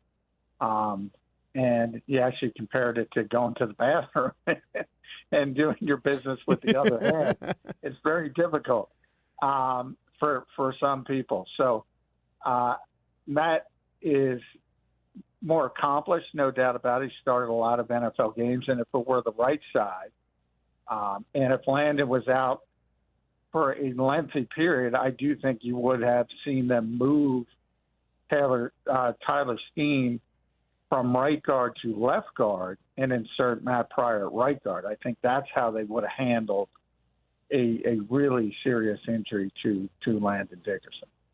And by the way, John, back to your previous point, to the idea of the right versus the left side, it also goes to Stoutland's philosophy, right? That he does not like to shuffle multiple positions. He likes to be like, hey, this is your spot. This is where you're being trained. That's Stoutland's philosophy, right? Yeah, in general, but he'll move. He did it last year when Cam Jurgens was having his issues, and he moved Landon Dickerson to center. And because Landon was, for those who don't know, was an All-American center at Alabama. Right. And I always joke that Cam Jurgens is a Pro Bowl center, and he's not even the best center on the Eagles. That's Landon Dickerson. So he will move guys if he has to, and he feels that's the best way to do it. But yeah, if he's had his druthers, he doesn't want to have multiple moving parts. So again, if it were a long-term injury, he would have entertained moving Tyler Steen. Short-term, talking of a game or two maybe, he'll stick with what he has and try to cobble through it that way. John, a couple more for you before we let you go. I want to flip it to the defense because a lot of people have been asking questions about what they're going to do with the cornerback position. Obviously, they trade for Ja'Cory and Bennett. Both Ringo and Jackson struggled in the Thursday night game. What is your perspective on the, shall we call it, the evolving competition of cornerback number 2? Well, it's expanding. It's not contracting, so that's not a good sign because obviously you would have preferred Kelee Ringo, really, from the Eagles' standpoint, to seize the job. He's not been able to do it. Adoree Jackson got the first rep again. A lot of people are obsessed with that first rep, so he's got like an 8-5 lead. But I think more importantly is ultimately where the Eagles want to go. And they would like Ringo to seize the job, but he hasn't been able to do it. So you add Ja'Cory and Bennett to the mix. Now, he started to get some first-team reps at Lincoln Financial Field the other night, but he was back to just second-team reps today. We'll see in Cleveland. Now, it was very short practice today because Cleveland is in, so that limited the reps. I imagine he'll get some first-team looks, but anytime you have a competition and you're expanding it in August instead of contracting it, it's probably not a good sign. At this point, is it fair to say it's Bennett's job to lose, or he's in the driver's seat for this job? No. He didn't get any first-team reps today. Now, there's a long way to go. Now, obviously, actions speak louder than words, so they traded for him to get involved with this competition. But he's really every single first-team rep today went to either Adoree Jackson or Kelee Ringo. And the vast majority of first-team reps at Lincoln Financial Field went to Jackson and Ringo. So I think people are jumping the gun on the Bennett stuff, and just knowing Vic, you got to learn the defense first.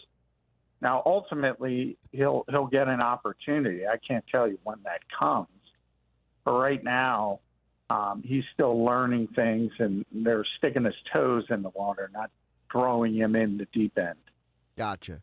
Well, it's a position that everyone's going to be keeping an eye on for the next several days, John, because you know how Eagle fans are. Once they zero in on a player or position, they're unrelenting in their curiosity about what is going on. And for all the news and information, check out John McMullen, Bird Strix 365 on the JAKIB Media YouTube channel, at JF McMullen on the Twitter X platform. And he joined us right here on the Sports Bash. Josh Hennig filling in for Mike Gill on 97.3 ESPN. John, great stuff. Appreciate you jumping on. All right, thanks, Josh. Yeah. And, of course, 3 o'clock hour of the Sports Bash is being brought to you by Broadleaf's Plumbing, Heating, and Air Conditioning. Broadleaf's is your trusted source for heating and plumbing service installation for generations. Call them at 609-390-3907 or visit them online at broadleafs.net. Still to come here on the Sports Bash, Adamn Caplan with more insights on the Eagles at training camp. Knicks Nuggets as well at 4:25. Mike Sando from The Athletic with the NFL quarterback tiers as voted on general managers, executives, coaches, and scouts around the league. But coming up next is a major Eagles rival in the NFC in trouble. Our unsportsmanlike moment of the day is next. Wait till you hear what was said this morning on Unsportsmanlike, as heard here Monday through Friday. Evan, Canty, and Michelle, 6 to 10 a.m. on 97.3 ESPN. You're listening to the Sports Bash with Mike Gill. When I'm driving, I got a guy on the radio who talks to me. I can't see him, but he talks to me. On 97.3 ESPN. The seafood, extraordinary. The value, tremendous. The sunsets, on the house. It's Yuri's Waterfront Restaurant. Dine indoors, on the deck overlooking the bay, or watch the game at Sliders Bar with a new baseball-themed sliders menu. Enjoy delicious seafood, including Yuri's famous all-you-can-eat crabs, tropical summer cocktails, and daily specials. Yuri's has a kids menu and an arcade. And next to Yuri's is the Boathouse Restaurant. 2 great ways to experience the Jersey Shore's best waterfront dining. Yuri's and the Boathouse at the foot of the bridge in Wildwood. Oh, no. Ah, that's the sound of someone who's misplaced My debit card. their debit card. Where'd I leave that thing? Not at the gas pump, or the checkout counter, or the roof of your car. Now, if he has the Chase mobile app, he can use Card Lock. Wait, I could just lock my card. Yep, just a few tippy taps on his phone, and that sound? That's peace of mind from Chase. Chase mobile app is available for select mobile devices. Message and data rates may apply. JP Morgan Chase Bank N.A., member FDIC. Do Crohn's disease or ulcerative colitis symptoms keep coming back? Tremfya, guselkumab, may help, with rapid remission achieved at 12 weeks and lasting clinical remission at 1 year. Some even saw visible improvement of their intestinal lining at 12 weeks and 1 year. Tremfya is a prescription medicine used to treat adults with moderately to severely active Crohn's disease and adults with moderately to severely active ulcerative colitis. Serious allergic reactions and increased risk of infections and liver problems may occur. Before treatment, your doctor should check you for infections and tuberculosis. Tell your doctor if you have an infection, flu-like symptoms, or if you need a vaccine. Healing is possible with Tremfya. Approximately 3 out of 10 patients were in endoscopic remission at 1 year, based on areas visualized on colonoscopy, which may not represent the deeper bowel layer or entire GI tract. Individual results may vary. Ask your doctor about Tremfya today. Call 1-800-526-7736 to learn more or visit tremfyaradio.com. Comcast Business High Five Hotline. What's the state of your excitement? I signed my business up for the 5-year price lock guarantee, and I can't stop high-fiving people. High five! Okay, deep breath. High five. You're in a good place. You signed your business up for 5 years of gig speed internet and advanced security, all on our ultra-reliable network. Gig speeds and advanced security? I'm so stoked. Yep, and you get it at a great rate that's locked in for 5 years. Woo! The high five is just your body's way of saying, I'm winning. So this is natural. High-fiving everyone you see in a state of business savings enthusiasm? Totally natural. Sweet! Thank you! Thank you! High five, everybody! High five! The Comcast Business 5-year price lock guarantee is back, but only for a limited time, so sign your business up today. High five! Comcast Business, powering possibilities. Ends 9/21/25 for new customers with qualifying bundle. Current customers may be eligible depending on services and area. Guaranteed rate applies to monthly service charge, excluding taxes and fees. Other restrictions apply.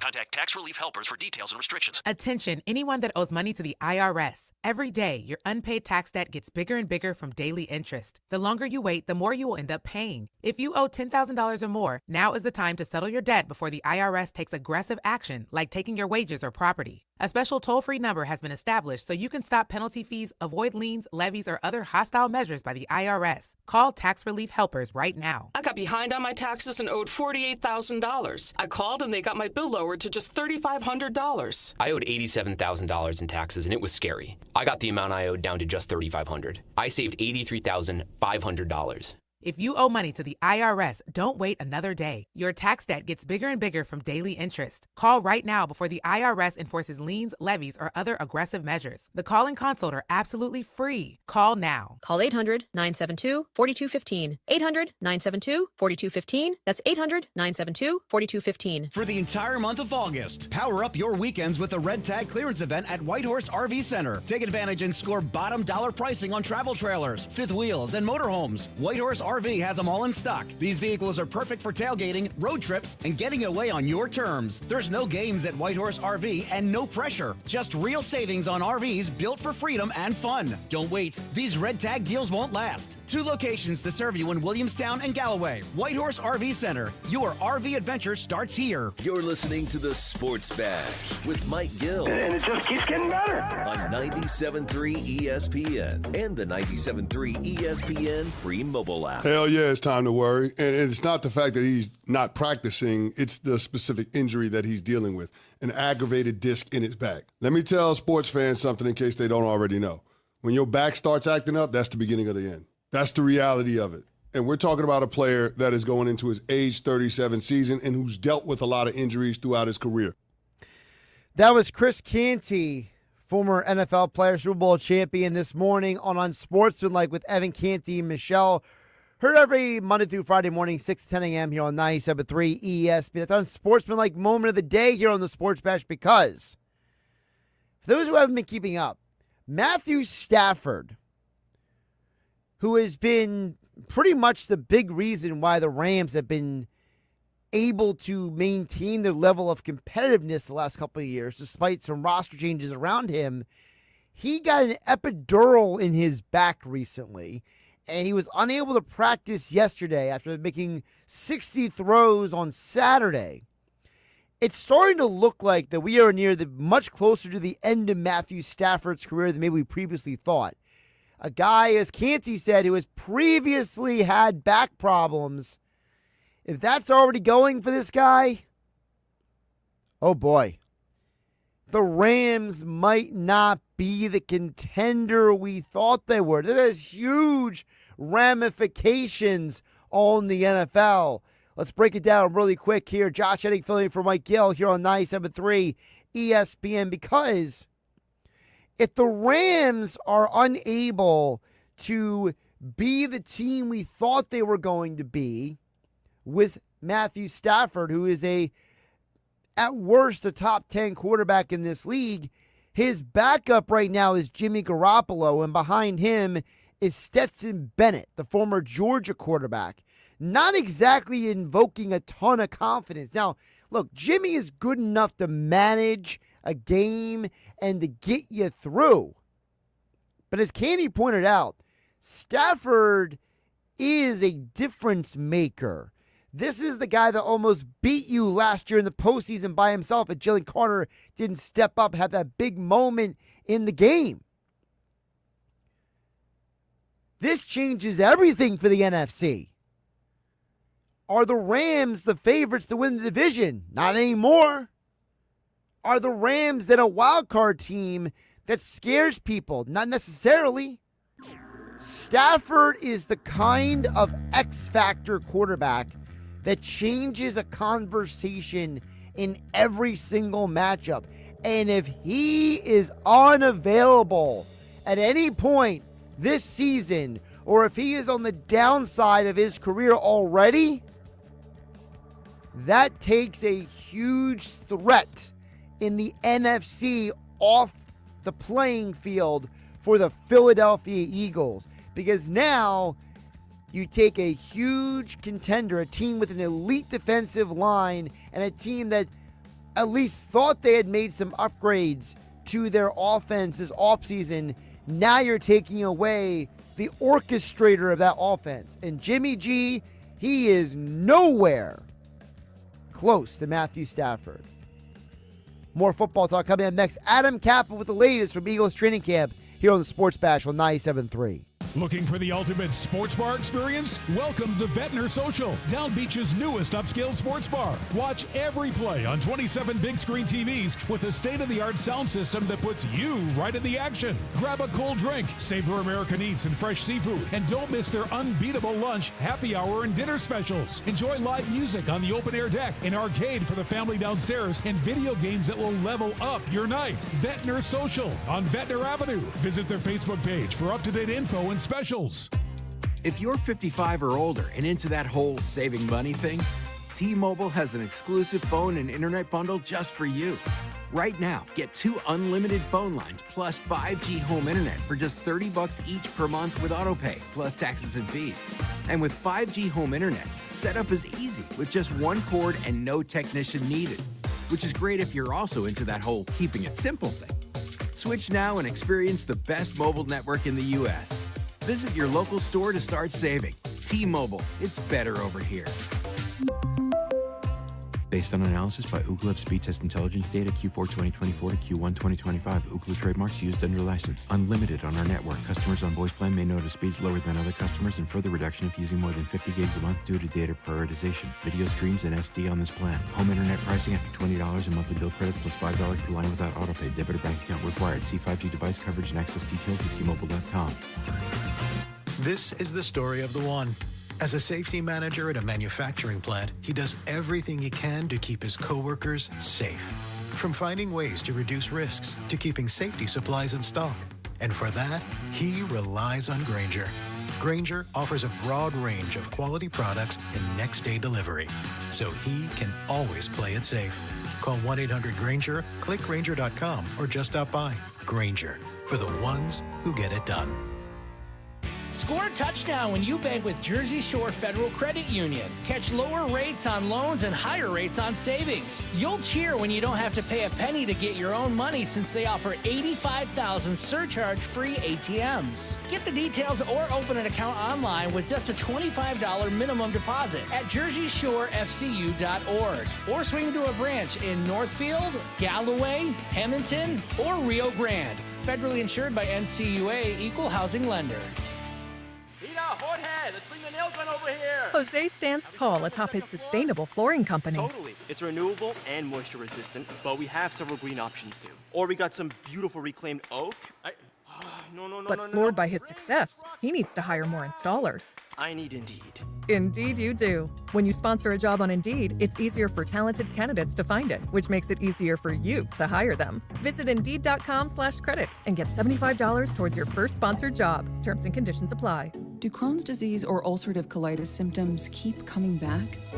Tremfya, guselkumab, may help, with rapid remission achieved at 12 weeks and lasting clinical remission at 1 year. Some even saw visible improvement of their intestinal lining at 12 weeks and 1 year. Tremfya is a prescription medicine used to treat adults with moderately to severely active Crohn's disease and adults with moderately to severely active ulcerative colitis. Serious allergic reactions and increased risk of infections and liver problems may occur. Before treatment, your doctor should check you for infections and tuberculosis. Tell your doctor if you have an infection, flu-like symptoms, or if you need a vaccine. Healing is possible with Tremfya. Approximately 3 out of 10 patients were in endoscopic remission at 1 year, based on areas visualized on colonoscopy, which may not represent the deeper bowel layer or entire GI tract. Individual results may vary. Ask your doctor about Tremfya today. Call 1-800-526-7736 to learn more or visit tremfyaradio.com. Moms and dads, do you wish you could know where your kids' shoes are at all times? Now you can with Skechers' newest Apple AirTag compatible sneakers, Find My Skechers. There's a clever hidden AirTag compartment under the shoe's insole. It's sleek, secure, and your child can't feel or see it. Then you can check where your kids' shoes are on the Find My app. Plus, they're available for boys and girls. Get Find My Skechers at Skechers.com, a Skechers store near you, or wherever kids' shoes are sold. Apple AirTags sold separately. Do you hear that? Asthma triggers are everywhere, from dust mites, pet dander, and pollen, to smog and smoke. An asthma attack can strike anywhere, anytime. Be prepared with quick-acting Primatene Mist. Clinically proven to open airways quickly. It's the #1 FDA-approved asthma inhaler available over the counter. Primatene Mist. Breathe easy again. Use as directed. Are you ready to score your next big drive? Head into the end zone at Bridgeton Auto Mall. They've got a full roster of all-star brands: Cadillac, Chevy, GMC, Chrysler, Dodge, Jeep, and Ram, ready to take the field. And right now, it's discount time, so don't wait. This play won't last forever. Take your winning drive to Bridgeton Auto Mall or call in to play. 856-451-0095. Bridgeton Auto Mall, where our fans drive with family. Home of the Philadelphia Eagles. They got him again! Sixers. Bang! It's good! Ball game! And Flyers. Tipped in front of the net! 97.3 ESPN. WENJ. WENJ HD. Millville, Atlantic City. A Town Square media station serving all of South Jersey. 97.3 ESPN presents The Sports Bash with Mike Gill. It's time for Football at 4 with Adam Caplan. Powered by the Inside the Birds podcast. I give my heart and soul to this franchise, as so many of us do. Now live, this is Football at 4. Josh Hennig filling in for Mike Gill here on the Sports Bash, 97.3 ESPN. Yes, it is time for Football at 4, and as always, each day is brought to you by Ocean Casino Resort and the Gallery Bar Booking Games, the place to be this football season. Go to the Gallery, go to Ocean, go for the win. For more information, visit theoceanac.com. Adam Caplan will be joining us momentarily for today's Football at 4 here on 97.3 ESPN. I did want to squeeze in a text from somebody earlier because we mentioned about Shedeur Sanders is going to get a lot of playing time this Saturday when the Eagles take on the Eagles and Browns this Saturday. 1 o'clock, Merrill Reese, Mike Quick, all the action right here on 97.3 ESPN, because we have a text here from Pat in South Jersey. What's up, Pat in South Jersey? Pat chimes in and says, can't wait to see Shedeur play. Hopefully he's running from Jahad Campbell and the Vanilla Gorilla, says Pat in South Jersey. So I wanted to read that, but I wanted to give it context. So not all Eagle fans might not know about this. So Ty Robinson, the Eagles' rookie defensive tackle, his nickname at the University of Nebraska was the Vanilla Gorilla, and apparently it was given to him by I think it was the head trainer over there at the University of Nebraska. But anyway, so yes, Ty Robinson and Campbell, they will be on the field as we anticipate on Saturday. Now, the question is, do we think that the Eagles are going to be able to get more pressure on the Browns compared to what they got on the Bengals? Because the Bengals, they give up some pressure, but not a ton. And Ty Robinson still had a big game, and so did Campbell. So it will be interesting to see what the Eagles do on Saturday with some of the guys who will and will not play. But let's get deeper into the Eagles, the latest from training camp. And joining us now is Adam Caplan for Football at 4, powered by the Inside the Birds podcast, InsideTheBirds.com, as Adam Caplan joins us now on 97.3 ESPN. Adam, welcome in. How you doing today? Josh, I am well. Just saw my friends at Stretch Zone, feeling good and getting ready to go to yet another Eagles-Browns joint practice, my third in the last 4 years. Yeah, Stefanski and Sirianni, they basically become friends at this point, it seems like, the way they talk about each other in some of these press conferences. Yeah. But on the field, Adam, is where we got to go, because we got to start with the big news that dropped yesterday. Landon Dickerson. The good news is it's not going to be an injury that keeps him out for the whole year. But, Adam, get into why this was significant, because it was the history of Landon Dickerson that led to him being a second-round pick and that led to, when he went down on Sunday, being such a concern? Yeah, Josh, if you look at Landon Dickerson's injury history, particularly with both knees, it's significant. He's had both ACLs repaired. We know he had a surgery after the Super Bowl to one of his knees. He's had a meniscus in one of his knees trimmed. I'll get to that in a minute, what it means. And you just worry about this. As a matter of fact, I know Jeff and I are probably going to do a show probably tomorrow morning, just to further our discussion we had on Monday morning on Dickerson about just the roster and the future of the roster. The Eagles have 13 draft picks next year. You can't use all of them. There's nobody picks 13 players. One of them's got to be, Josh, a developmental third-round pick, fourth-round pick, kind of like Jack Driscoll was a jack of all trades, spot starter if you needed to. But someone, if Dickerson can't play, if Dean doesn't work out next year, if something happens with Cam Jurgens back next year, if Kennel's not ready next year, whatever the case may be, someone who they could cross-train who absolutely be ready. Because right now, Brett Toth is not an answer. That's a coaching term that coaches have given me over the years. What's our answer if this doesn't work? Well, Brett Toth right now would be the left guard. It's just, to me, it's not a good enough answer right now. Let's be honest about it. No, it's not. And, part of that answer with Brett Toth is also the fact, Adam, is because the guy that you traded for when you traded away C.J. Gardner-Johnson, he is also out. Kenyon Green, talk about the impact of his shoulder injury. Well, see, they made the trade for Green, as you know. He actually took a pay cut at the time of trade. His money's guaranteed, but it's under $2 million. To this point, before this shoulder issue, it hadn't worked out yet. He had not made a dent even on the second team or third team. So we're not, and that's the problem with this injury. This will be a golden opportunity. Move him into the twos, throw him in there. If you feel like he's ready to do it, see what you have. Well, they can't do that because he can't practice right now. So it's not good, Josh. The Eagles really thought, and I don't disagree with it, that their depth is pretty good. Well, you take Dickerson out, take Green out, right? And, they've got problems on the defensive line. They're down 2 tackles. They traded Booker. And now Gabe Ho, I saw him get injured Sunday night. So the depth that we thought, Josh, on this football team was great. It's severely tested right now. So now with Dickerson out, what is your expectation for the next couple of weeks with the Eagles and handling that they still need bodies, Adam, to go out there for the inter-squad practices and for these preseason games? Yeah, and you need 3 teams because if everything holds true, the only starter on either side of the football to play in the preseason last year was Mekhi Becton because although they knew he was going to start, they just wanted to get more reps. So if it holds true, like this week, obviously, when you have joint practices, and we'll explain to that in a minute in more in depth, but when you have joint practice, you typically don't play any starters. You let the backups play.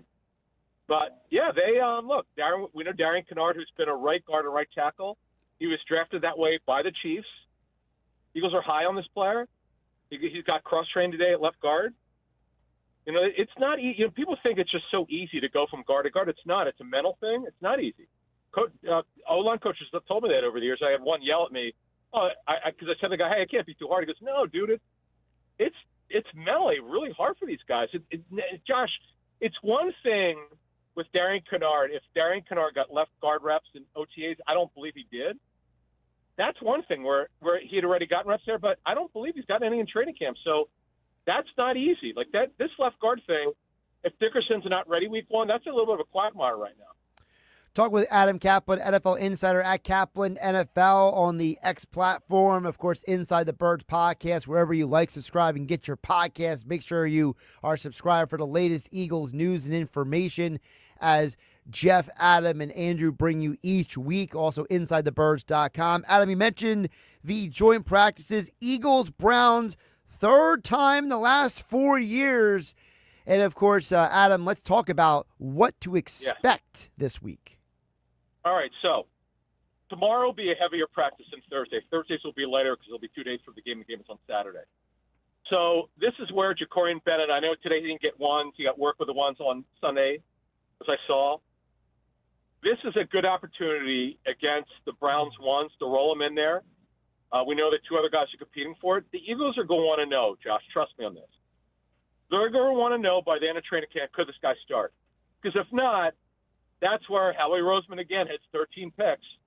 We saw him do it with Ronald Darby, saw him do it with C.J. Gardner-Johnson, hugging up to the season, Jahan Dotson.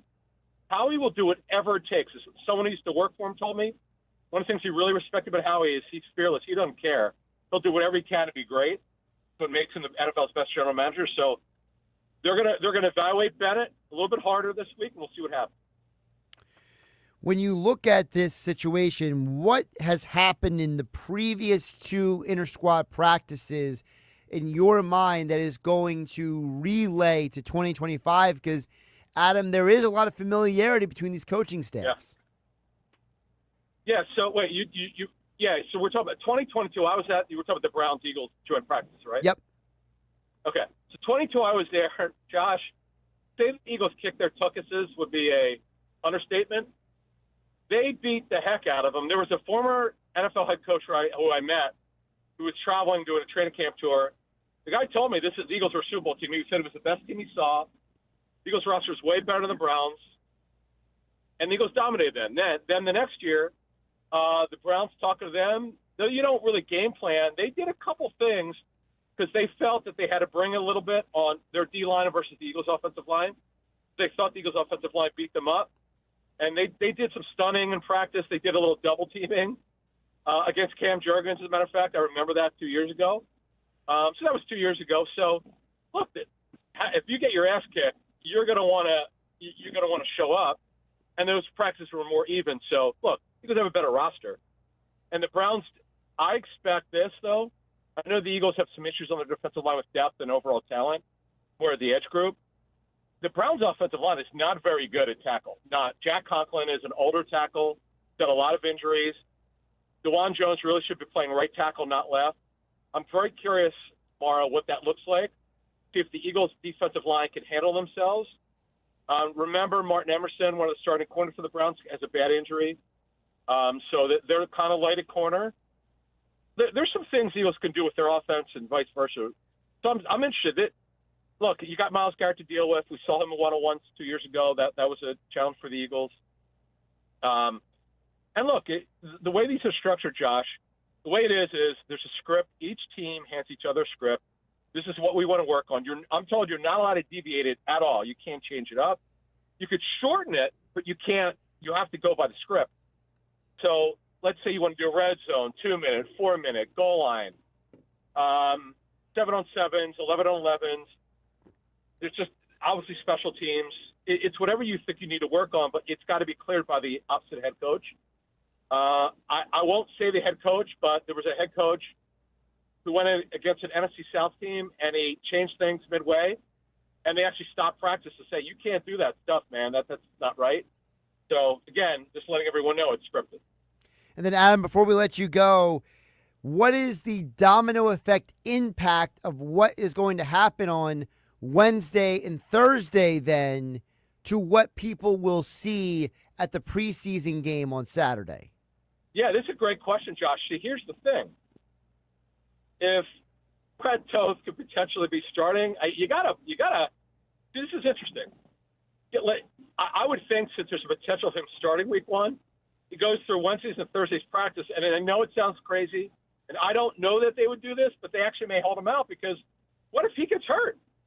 Or I don't know. You just can't. It sounds ridiculous to say this, but they actually can't afford him to get hurt because you got Darian Kennard now. Matt Pryor, as we noted on Monday Morning Show, has never started a game at left guard. I know he could practice there, but they got a problem there, Josh. This is where a trade would not surprise me at all because they need an insurance policy.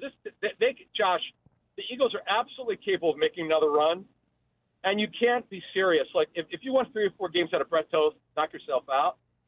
But if Dickerson could have played for half a season, you just can't. Because remember, Tyler Steen's a first-year starter at right guard. Right. Jorgensen's coming off back surgery. And then you got Lane Johnson, who's 35 now. And my lineup, by the way, had a history of back problems. I'm not trying to jinx anything here. I'm just giving you the reality of this thing. Got to be careful here. You got to cover all your bases. Absolutely. And covering all the bases is what the guys do over at Inside the Birds, the podcast. Like, subscribe, download wherever you get your podcasts, at Caplan NFL on the Twitter X platform. And don't forget about InsideTheBirds.com. All of your Eagles coverage, everyday football at 4 with the guys from ITB here on 97.3 ESPN. Adam, great stuff. Appreciate you jumping on. Thanks. Real quick. So we did it inside the data with Sam, our data guy, analytics guy, and Jeff. It's up there now. You got to hear it. I looked on just Corian Bennett and a little bit on Darius Cooper, folks. You're going to love this one. You got to hear it. All right. Well, I'll put it on the queue for myself when I drive home tonight. Thanks, Adam. Thanks. You got it. Thanks, man. See you.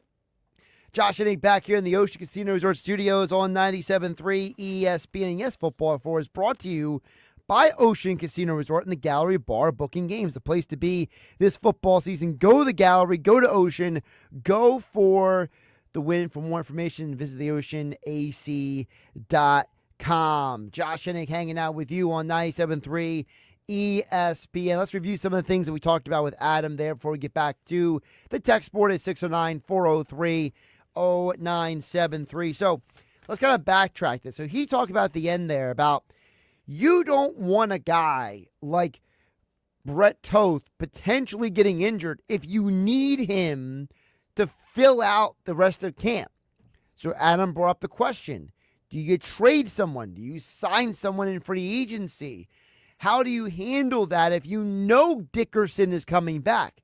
Because even if Dickerson is not ready week 1, you don't want to bring a guy in who's expecting playing time and then is not getting it. Kenyon Green was a guy you traded for. Well, who knows how long he is going out. I wrote about it at 973ESPN.com. I explained there's a potential that Kenyon Green, they put him on injury reserve. They just redshirt him for the entire year. They've done this before. They did it years ago with Jordan Mailata. The Eagles have done this before with other offensive linemen where they have redshirt them basically, put them on injury reserve, they miss an entire season, and then they're just on the team next year. They could certainly do that with Kenyon Green because if they need to bring a body in, as Caplan brought up, someone with experience. Now, he mentioned the trade. I'm not going to speculate about who that trade would be with necessarily. I don't know every team's depth chart inside and out, but I do know there are 2 free agents, and I would not be surprised if one of those free agents is someone they bring in for a workout. You have Brandon Sheriff and Shaq Mason. Now, they're both going to, if they came in here, they're very different players. Brandon Sheriff is a guy who is been a Pro Bowl selection. He has been a high-level player in the NFL. He's played for Washington, he's played for Jacksonville, and so on. But he's almost primarily played right guard. You heard Adam Caplan mention the problem right now, and you heard John McMullen mention it about 30 minutes ago here on 97.3 ESPN. Matt Pryor, all of his experience is almost primarily on the right side of the line. It's hard to ask a guy to make that switch and be proficient without having them cross-train all offseason.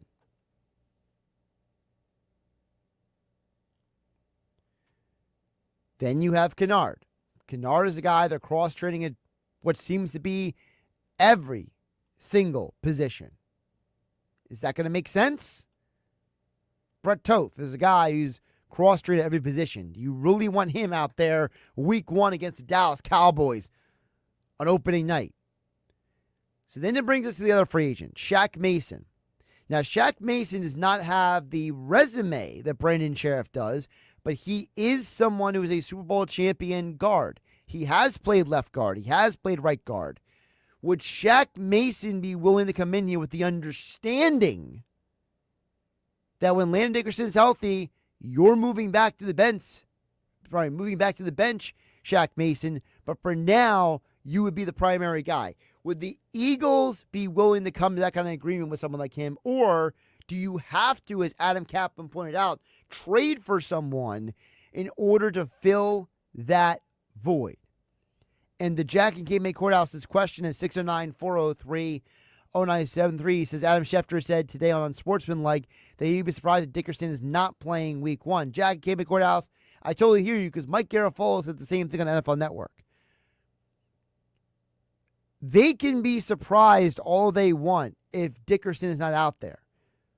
But it doesn't matter if they're surprised or not, JAKIB Courthouse. What matters is, as Caplan has pointed out, and as I have pointed out today on 97.3 ESPN, Josh Hennig filling in for Mike Gill on the Sports Bash. Dickerson tore his ACL in both of his knees in college. He has had multiple knee injuries over the years to the point that the reason why Dickerson dropped from the first to the second round was because of those medical concerns. Brian Baldinger from NFL Network, Mel Kiper on ESPN, Eric Edholm at NFL.com, Emory Hunt from Football Game Plan, all pointed the same thing about Dickerson.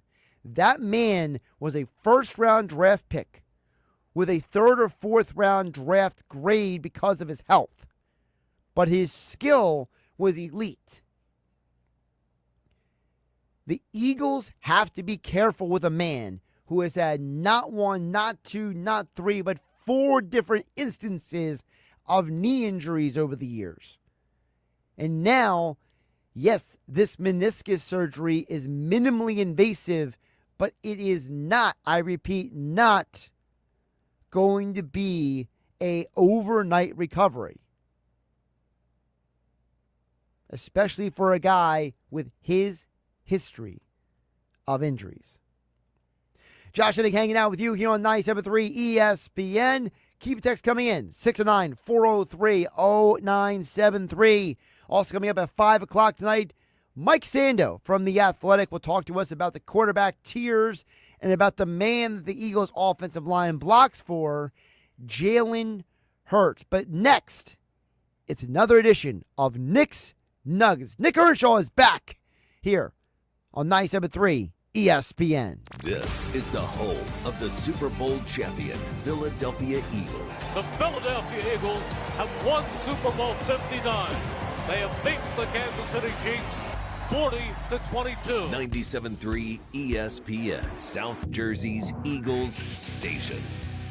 Celebrate the final month of our construction reduction sales event at Matt Black Kia with 0 down, 0% financing, and 0 payments for 90 days. That's right, 0% APR for 48 months on every clearly marked Kia in stock with 0 down and no payments for 90 days. Plus, get up to $3,000 over book value for your trade with the purchase of any new Kia. Stuck in a loan or lease? Matt Black Kia wants to get you released. If you have a job clearing $450 a week, and we want to get you approved today. And with our 4-day love it or leave it return policy, you simply can't make a mistake at mattblackkia.com. It's gotta be a Matt Black Kia. Call 215-703-8526 for details. Finding great candidates to hire can be like, well, trying to find a needle in a haystack. Sure, you can post your job to some job board, but then all you can do is hope the right person comes along, which is why you should try ZipRecruiter for free at ZipRecruiter.com/radio. ZipRecruiter doesn't depend on candidates finding you. It finds them for you. Its powerful technology identifies people with the right experience and actively invites them to apply to your job. You get qualified candidates fast. So while other companies might deliver a lot of hay, ZipRecruiter finds you what you're looking for. The needle in the haystack.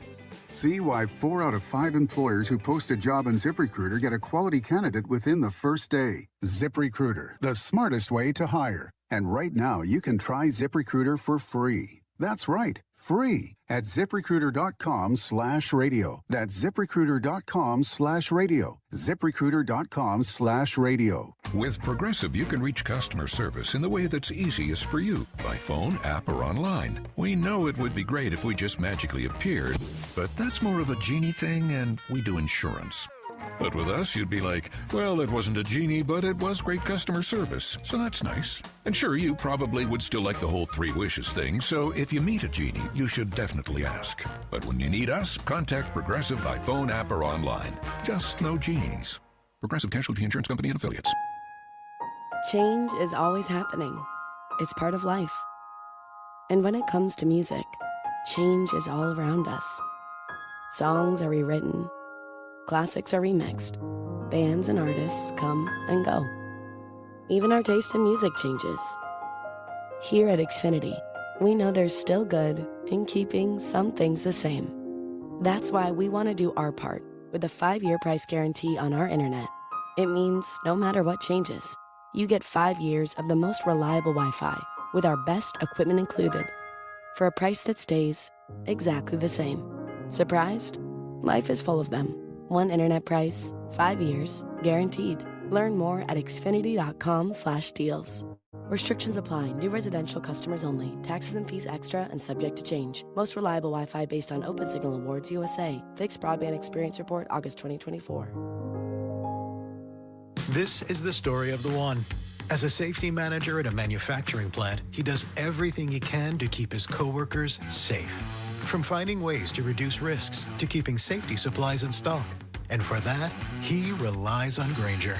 Grainger offers a broad range of quality products and next-day delivery, so he can always play it safe.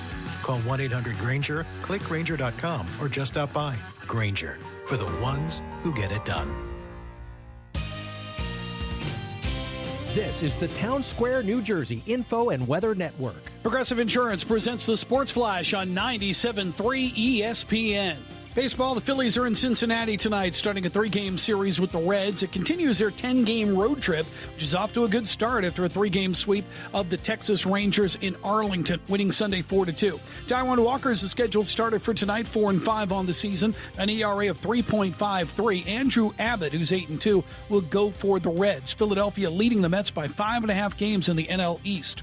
The Eagles will continue their preseason schedule on Saturday, hosting the Cleveland Browns. Philadelphia left guard Landon Dickerson was carted indoors on Sunday night with a right leg injury. He was one of 5 guards who have made the Pro Bowl every year since 2022, signed a 4-year contract extension with the Eagles in March. Brett Toth is expected to replace him on the O-line. Progressive Insurance, bundle auto and home, renters or condo, and save with Progressive. I'm Tony Desiri, and that's your Sports Flash on 97.3 ESPN. Contact Tax Relief Helpers for details and restrictions. Attention, anyone that owes money to the IRS. Every day, your unpaid tax debt gets bigger and bigger from daily interest. The longer you wait, the more you will end up paying. If you owe $10,000 or more, now is the time to settle your debt before the IRS takes aggressive action, like taking your wages or property. A special toll-free number has been established so you can stop penalty fees, avoid liens, levies, or other hostile measures by the IRS. Call Tax Relief Helpers right now. I got behind on my taxes and owed $48,000. I called and they got my bill lowered to just $3,500. I owed $87,000 in taxes and it was scary. I got the amount I owed down to just $3,500. I saved $83,500.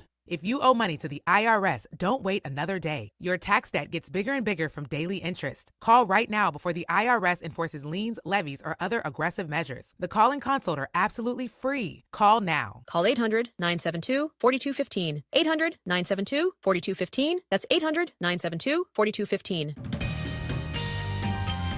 It's been another beautiful day in South Jersey, right? Hey, with your South Jersey weather forecast, I'm Joe Kelly. As we head into the evening, partly cloudy sky tonight, a low temperature about 70. Tomorrow, a mix of clouds and sun, probably more clouds, a high of 87. And again, the really only chance of rain in South Jersey this week is going to come Thursday. We could see some scattered thunderstorms Thursday afternoon. That's the forecast as of right now anyway. Enjoy your evening with your South Jersey weather forecast. I'm Joe Kelly. Sebastian Maniscalco. Now, is this a family? Is this your mother? The mom's up there. What kind of family is this? I'm sorry. The biggest comedian in the history of Atlantic City. Live at Ovation Hall and Ocean Casino Resort, September 18th to 28th. Get tickets now at theoceanac.com. It's the Sports Bash with Mike Gill. Keeping the fans entertained and happy. On 97.3 ESPN and the 97.3 ESPN free mobile app. Josh Hennig back here filling in for Mike Gill here on 97.3 ESPN. Before we get to Knicks Nuggets, we do want to bring up that today's Phillies lineup is brought to you by Instant Services, South Jersey's premier HVAC, plumbing, and electrical services provider. Go to instantservices.com to learn about their preventative maintenance memberships and how they can keep your systems running strong year-round. One interesting note. Now, it's not a crazy lineup. The Phillies didn't do anything nuts.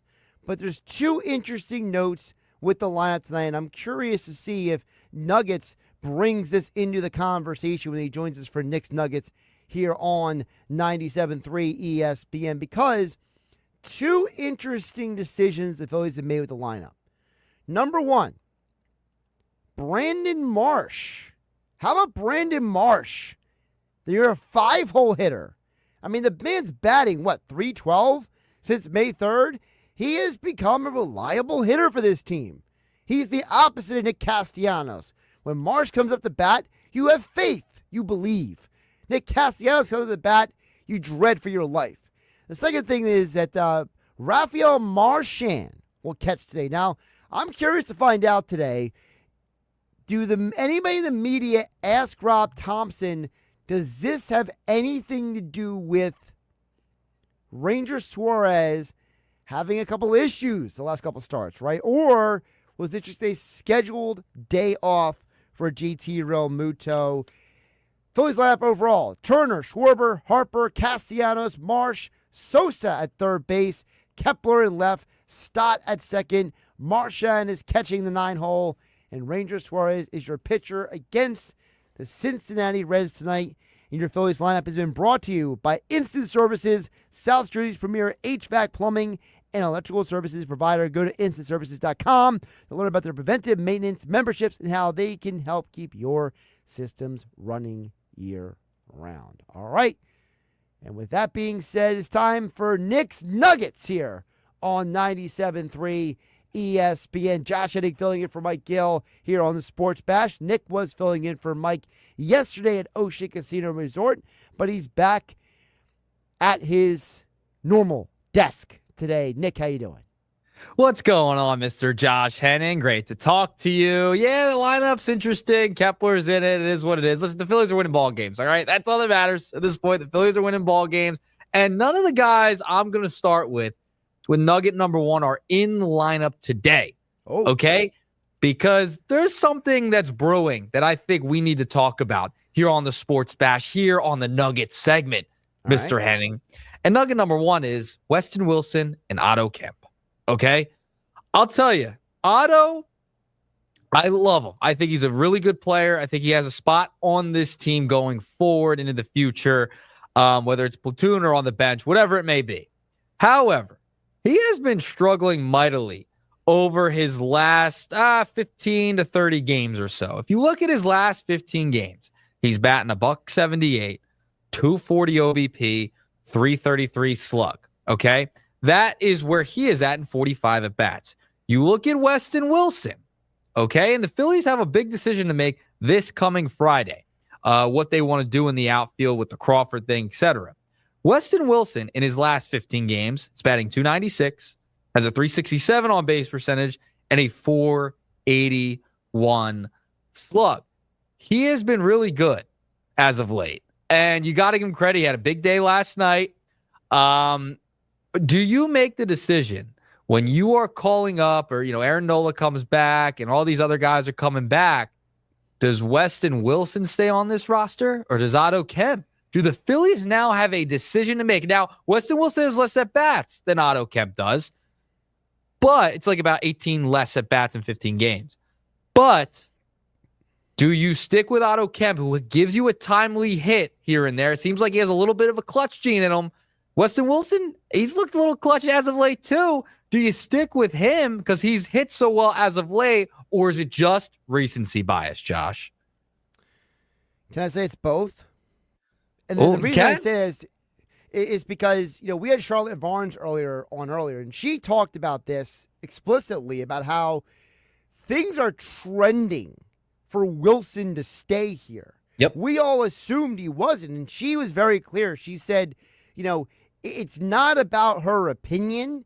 She said it's the vibe in the building. It's the vibe around the organization that there is kind of a feeling that, now, this is my interpretation of it, that the feeling is that maybe, the hourglass has run out in Cinderella, that maybe Otto Kemp has kind of, run out a little juice at this point. And, Rob Thompson, he's all about the hot bat, the hot bat, the hot bat. Well, right now, Weston Wilson is way hotter than Kemp. And I asked Charlotte Varnes earlier, Nick, I said, if Weston Wilson couldn't play multiple positions, would he be staying here? And she paused for a minute, Nick, and she basically said, I don't think he would be still here if he couldn't play multiple positions. So it's not just that the Wilson versus Kemp bat. Apparently, It has to do with the fact that, listen, the Phillies still value guys who can play multiple positions because at the end of the day, Who knows when Alec Bohm is actually coming back? I mean, the guy just started his rehab assignment, and the first rehab game he plays, he was over. Yeah, this is a fascinating little dilemma the Phillies are finding themselves in because Weston Wilson has been better. Otto Kemp, he can play every single position, right? You can put him in left. You can put him in third. Where else do you want to put him? First? I don't care. Wherever you want to put Otto Kemp, you can place him essentially. So you have a tough decision because Wilson has been the hotter bat, and that's been so clear as of late. However, Kemp's had some big hits and big moments too. Do you want that right-handed bat coming off the bench in October? And then you have the Crawford angle of this whole thing. Do you decide, we're going to bring up Crawford anyway? Like, I know he's a lefty, but it's that puzzle in the outfield that's so fascinating with all these platoons. Bader, he's actually had the lowest OPS out of Marsh, out of Wilson, etc., since August 1st. I get it, but I want to see Bader every day. I would like to get him every day at bats. Kepler's still finding himself in the lineup. But guess what? They're winning games. So can we really be that upset at them winning ball games, getting ahead in the division? They're 6 games up right now in the New York Mets. I mean, the platoon's essentially working as much as we can't stand the platoon. Well, we might not be able to stand the platoon, but I will say this. Have you heard what Rob Thompson said last night? But they asked him about, hey, it seems like you're pushing all the right buttons. And he scoffed at it, Nick. He said, I don't know if I'm pushing the right buttons. I think these guys are hitting and they're doing a good job. Like, he turned it around and made it like, it ain't about what I'm doing. It's about what these guys are doing. And it just goes to show you that this organization does not look at the outfield the same way we do. Nope. Dave Dombrowski said in that Athletic article, he said, I don't understand the fascination people have with the outfield. I think our outfield is fine. Like, this organization does not see what we see. They don't, which is amazing because they're supposed to be analytics driven and blah, blah, blah, blah. Well, who was a minus WAR this year? Kepler, Castellanos, Marsh. Who was a positive WAR this year? Harrison Bader. Who's in the lineup more often than not? Marsh, Castellanos, Kepler. Now, I will say, Marsh has been hitting well since since May 3rd. Yep. So I will totally credit him, as I have. I want him in the lineup every day. The reason why Marsh has a negative WAR is because of his defense. But Castellanos and Kepler, as far as I'm concerned, I don't need them anymore. But this organization is still committed to whatever this is. The issue also is that a lot of these guys, they're hot right now for a couple of weeks. Great. We expect them to go cold at some point. That's what I think is the concern with the outfield. It's like, oh, they're actually all hot at the same time. Nice. That hasn't happened for a while. That, like, you know what I mean? So it's like, yes, they like right now it's a nice stretch. They're winning ball games.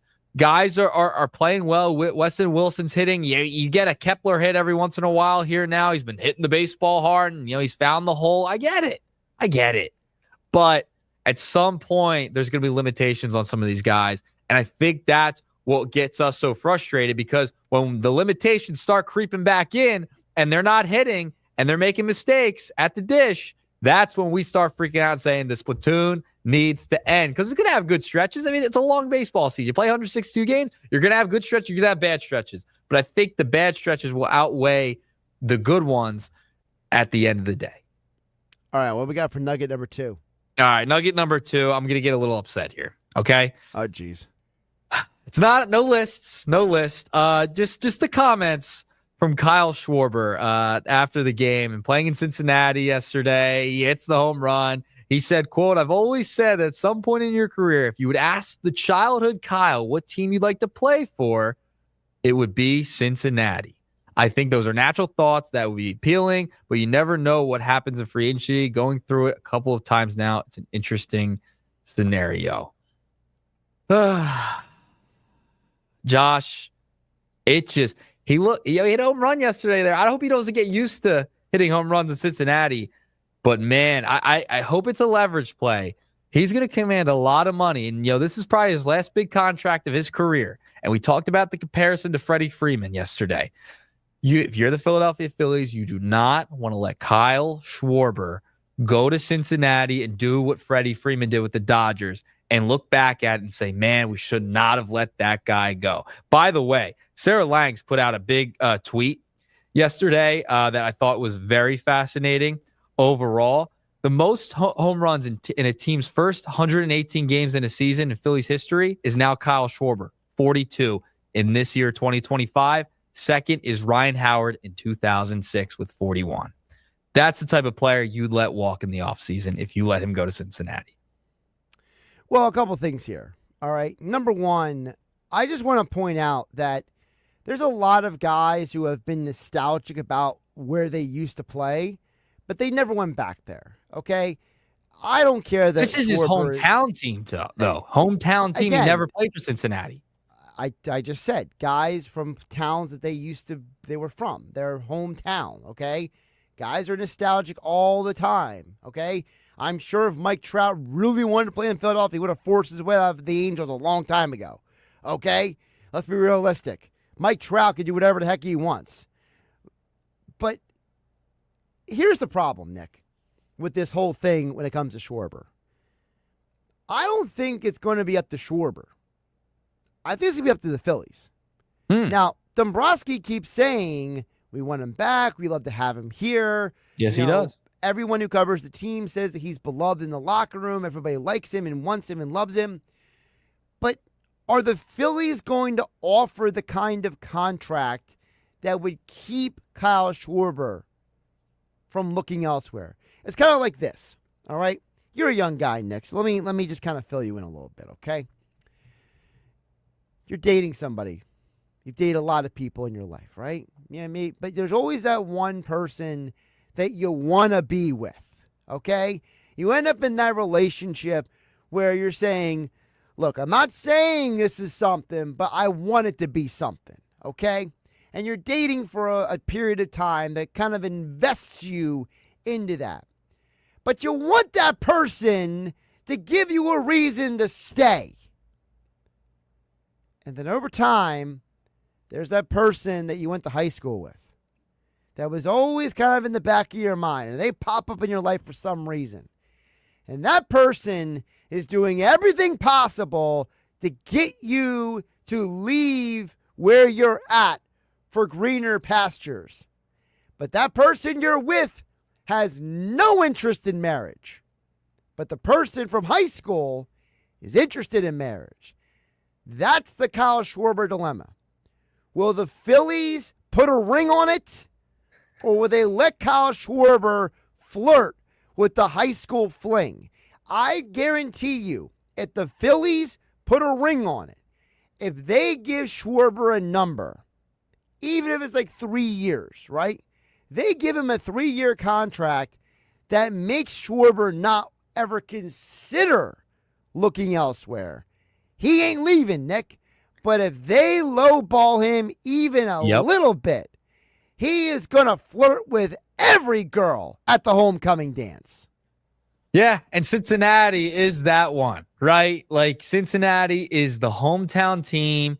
There's been a lot of flirtatious, I guess you could say, comments from Kyle Schwarber. See, I don't think it's flirtatious. Cincinnati. I don't think it's. I think it's totally suggestive. disagree. I think it's suggestive. No, I think it's flirtatious. It's like a celebrity going on one of those interviews where they start making suggestive comments about their co-star from a movie or a TV show.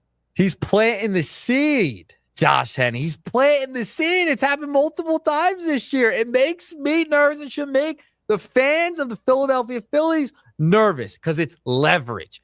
Hey, my hometown team, it'd be nice to go back. Now, I'll bring it back to this. If the Phillies as a team get themselves their own type of ring as a team, right, this season, maybe he goes off and goes to Cincinnati. They get a ring. It's like, all right, Schwarber, we did what you came here to do. You want a ring here. You want a World Series. We're not going to pay that absorbent amount of money for you to come back. Because I think that's something else that could make him walk, right? I won my ring with the Phillies. I'm good. I'm going to end my career, get my last contract with the team I grew up rooting for, and that's the Reds. That's a possibility, too. We can't rule that out because that could also be a factor. Even if they win the World Series, that could also drive him to leave as like, all right, I'm done. Okay, I'm going to go to Cincinnati. I got my ring with the Phillies. I did what I need to do. Mission accomplished. Boom, I'll go to the Reds. I mean, that's part of it. Help a young team. Go to his team that he grew up rooting for in Ohio, where he's from. That's storybook. That's storybook if you're Kyle Schwarber, and that would be perfect because they'll give him money. I think Cincinnati will give him money. All right, just to follow up on this, okay?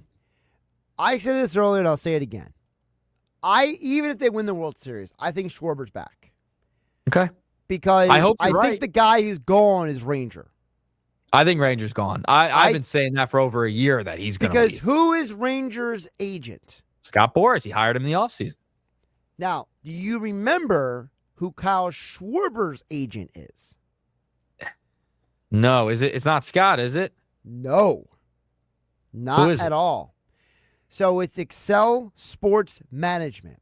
Now, you might be asking, Nick, why is Excel Sports Management relevant? I'll tell you why. Because Excel Sports Management has started recently developing a reputation. That reputation is guys signing deals where they're planted at. Specifically, Nikola Jokic, Cade Cunningham, Tyler Hero, George Springer.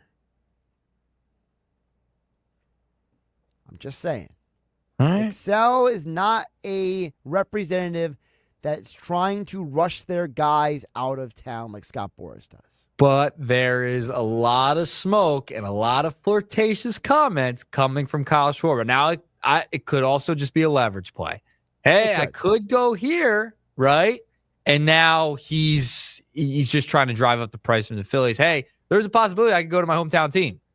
How much are you going to pay me? They can't lowball, like you mentioned. They cannot lowball. Dave Dombrowski, you're talking, going on MLB Now yesterday at 12 o'clock noon. You're talking how much you love, you want him back, blah, blah, blah. You can't lowball the guy. You can't. If he's having an MVP-like year, if Shohei Ohtani wasn't having the year he was having, he'd probably be the front runner. That's it. Of course, Nick's Nuggets are being brought to you by The Hub, gear that works as hard as you do. Nugget, what's the final one for today? Okay, I wanted to get to this yesterday. I just didn't have time to, okay? Tyrese Maxey. I don't know if you tuned into this, but I did before the show yesterday. He was on Instagram Live. Good for him. And Tyrese Maxey was on Instagram Live asking for help on how to use a can opener. This actually happened. So, Josh, is that a bad look? I'm just saying, is it a bad look for Tyrese Maxey to go on Instagram Live and be like, yo, how to use a can opener? I mean, it's kind of wild. How has he never used a can opener in his life? Is there anything that's like simple in your life that you like have had trouble with in recent like years, months? I know how to use a can opener. A can opener is pretty easy to use. I don't think that's that hard, but this has been like blowing up on social media and has been hilarious. All right. You did not see this, did you? So this, I did not see this, but this is absolutely embarrassing for Maxey. First of all, let's get it straight. We as a society need to stop going to social media to solve all your problems. I don't need an IG Live every time you don't know how to open a can, you get a flat tire, you need dating advice. Stop going to the internet for everything, okay? Number one. Number two, Tyrese, if you don't know how to use a can opener or how to open a can, call a friend. FaceTime a friend. Do something. You don't need to get on social media. Because at the end of the day, you can't trust social media, my friend. And number three, Nick, I honestly think that I may be one of the most self-sufficient individuals on the planet Earth. There is probably almost nothing I don't know how to use if I don't know how to learn how to use. Can you use a can opener? I can use everything. Okay. You name it, I know how to use it.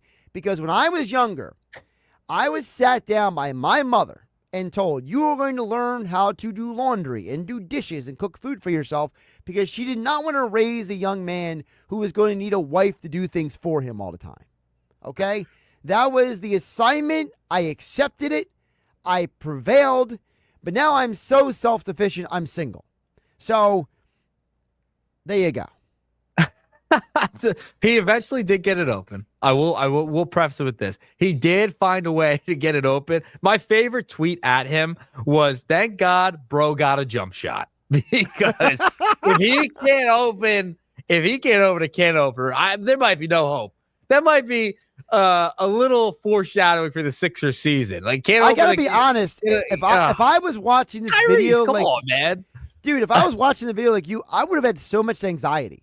Just go on YouTube. Go on YouTube. Well, not just that, but the fact that phone a friend. Well, that too. But, dude, you know how dangerous those cans can be if you like touch them on the wrong angle. He could have sliced his finger open. I know, he could have sliced his finger open on IG Live. Dude, like this is why you don't go to social media with your problems. It was a tough watch.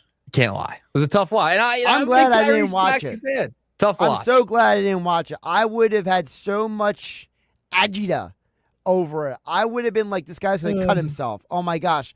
Our shooting guard is going to cut his shooting hand. Yeah, that's all the Sixers need. Him to, like, mess up with the can opener on IG Live and be out for the beginning of the season. That would have been nice. So he figured it out. Thank goodness. It's all good. Gosh. That's the 3-pack of nuggets for you today, Josh. Is there anything the Knicks Nuggets doesn't know how to do? There's probably a few things, I'm sure. Can you drive a Can't stick think of shift? any. No, can't do a stick shift. No. That's poor. Can you change your own tire? Yes, I can do a tire. Done a tire before. Do you know how to change your oil? No, I go to the place for that. I pay for that. That's what I get paid. Cars, I'm not the best with. I will say. Car, I could do the tire, the oil. I'm out. Tire, I'm fine. I was just curious what you. I figured I'd ask you. You know, you're the youngin' with the technology. Yeah, technology I'm good with. That I can handle. But you can open with a can. Open the can, I'm fine. Now hold on really quick before I let you go really fast. Is it the handheld opener or is it the mechanical one? Okay, handheld. Nice. There you go. Handheld. There you Real go. man over there, Nick Earnshaw. Peace. Nuggets here on 97.3 ESPN. Josh Hennig filling in for Mike Gill here on the Sports Bash. Still to come on the other side. Mike Sando from The Athletic. The quarterback tiers list is out. We'll get his perspective on why so many people don't rate Jalen Hurts higher. Plus, what does he think about the quarterback tiers? Because remember, he didn't make the list. Other people voted on the list. That coming up next. For the entire month of August, power up your weekends with the Red Tag Clearance event at Whitehorse RV Center. Take advantage and score bottom dollar pricing on travel trailers, fifth wheels, and motorhomes. Whitehorse RV has them all in stock. These vehicles are perfect for tailgating, road trips, and getting away on your terms. There's no games at Whitehorse RV and no pressure. Just real savings on RVs built for freedom and fun. Don't wait. These Red Tag deals won't last. 2 locations to serve you in Williamstown and Galloway. Whitehorse RV Center. Your RV adventure starts here. Do Crohn's disease or ulcerative colitis symptoms keep coming back? Tremfya, guselkumab, may help, with rapid remission achieved at 12 weeks and lasting clinical remission at 1 year. Some even saw visible improvement of their intestinal lining at 12 weeks and 1 year. Tremfya is a prescription medicine used to treat adults with moderately to severely active Crohn's disease and adults with moderately to severely active ulcerative colitis. Serious allergic reactions and increased risk of infections and liver problems may occur. Before treatment, your doctor should check you for infections and tuberculosis. Tell your doctor if you have an infection, flu-like symptoms, or if you need a vaccine. Healing is possible with Tremfya. Approximately 3 out of 10 patients were in endoscopic remission at 1 year, based on areas visualized on colonoscopy, which may not represent the deeper bowel layer or entire GI tract. Individual results may vary. Ask your doctor about Tremfya today. Call 1-800-526-7736 to learn more or visit tremfyaradio.com. Oh no. Ah, that's the sound of someone who's misplaced My debit card. their debit card. Where did I leave that thing? Not at the gas pump, or the checkout counter, or the roof of your car. Now, if he has the Chase mobile app, he can use Card Lock. Wait, I could just lock my card. Yep, just a few tippy taps on his phone, and that sound? That's peace of mind from Chase. Chase mobile app is available for select mobile devices. Message and data rates may apply. JP Morgan Chase Bank N.A., member FDIC. Paul's new drone startup just lost its most genius computer scientist. We just lost our best genius to some new genius who's got a genius new idea. I'm going to have to find a new genius, or two half geniuses, and fast. He needs a computer scientist that can keep his startup from falling down. I need Indeed. Indeed you do. When you sponsor a job on Indeed, it's easier for talented candidates to find it, which makes it easier for you to hire them. Visit Indeed.com/credit and get $75 towards your first sponsored job. Terms and conditions apply. It's hurricane season. Are you prepared? Don't get left in the dark. Calvi Electric, a certified Generac dealer, has you covered. From installation to maintenance, they're your go-to experts for Generac generators, ensuring your home stays powered through any storm. A Generac home standby generator will automatically restore power to your home during an outage, so your life goes on uninterrupted. Put your trust in Calvi Electric, the premier electrical contractor serving South Jersey for over 115 years. Visit calvielectric.com today or call 609-345-0151. Hot damn! Twisted Tea Hard Iced Tea just got harder with Twisted Tea Extreme. The hard iced tea taste you know and love, but with an 8% kick of alcohol. Twisted Tea Extreme is made with real brewed tea, goes down smooth, and brings your daytime drinking to the next level. Just look for the bright yellow cans in the cooler and get ready to dial up the fun. Big flavor, extreme kick. Twisted Tea Extreme. Keep it twisted! Twisted Tea Brewing Company, Cincinnati, Ohio. Please drink responsibly. The John Deere Gator XUV lets you cut, pack, drive, scout, weld, stack, feed, pull, load, tow, spray, and haul, all in a single day. Because with the highest cargo box volume in its class, customizable features, and a towing capacity of up to 4,000 pounds, it gets the job done. You just have to get in the seat. Learn more at your John Deere dealer or visit johndeere.com/GatorXUV. Febreze. As a rideshare driver, I love keeping my car smelling fresh and clean. So when I'm driving, I only trust Febreze car vent clips, featuring 3 distinct intensity settings, because it's that little touch that sets me apart. I can turn the intensity down for subtle freshness, or I can turn it up for when I want lots of scent. So whether it's set to low, medium, or high, with Febreze car, I know my car's going to smell amazing. Which keeps my driver rating right where it belongs. Picking up, Oscar! When you own a business, the broken coffee maker, that one's still on you, which means you'll save hundreds for your business and get the fastest mobile service with 5G cellular and Wi-Fi hotspots on us. But hurry, this deal won't last long. Get a mobile plan and free up the budget to maybe, I don't know, fix that coffee maker? Get mobile on us for 1 year, you guessed it, on us. Comcast Business, powering possibilities. Ends 9/22/25. Restrictions apply. New mobile customers only with internet standard service or above. Limited to value of 1 unlimited intro line apply via 12 monthly internet bill credits. 1 discount per account. Fastest mobile based on mobile Wi-Fi and cellular data in service areas. Ookla Speed Test Intelligence 2H24. Drivers who switch and save with Progressive could save hundreds. With that kind of money, you could go big time and skip the regular line at the airport and pay for speedy security. Imagine not having to quickly unpack and pack at the place you already came packed to. And wearing your shoes the whole time you're there? You can't put a price on that kind of luxury. Well, actually you can, and you paid for it. Switch to Progressive and you could save big time for speedy security. Progressive Casualty Insurance Company and affiliates, not available in all states. Potential savings will vary. When you're hiring, have you ever felt like you're missing out on meeting truly great candidates for your roles? It seems impossible to find them, but they have to be out there somewhere, right? Well, they're not hard to find when you know where to go, and that place is ZipRecruiter. And right now, you can try ZipRecruiter for free at ZipRecruiter.com/radio. ZipRecruiter helps 10 million people with their job search every day. And because these people are actively looking for jobs just like yours, it's easy to find the right person right away. In fact, 4 out of 5 employers who post on ZipRecruiter get a quality candidate within the first day. But if you're not using ZipRecruiter, you're missing out. So see what it's like when the impossible is easy. When you go to ZipRecruiter.com/radio right now to try ZipRecruiter for free. Once again, that's ZipRecruiter.com/radio.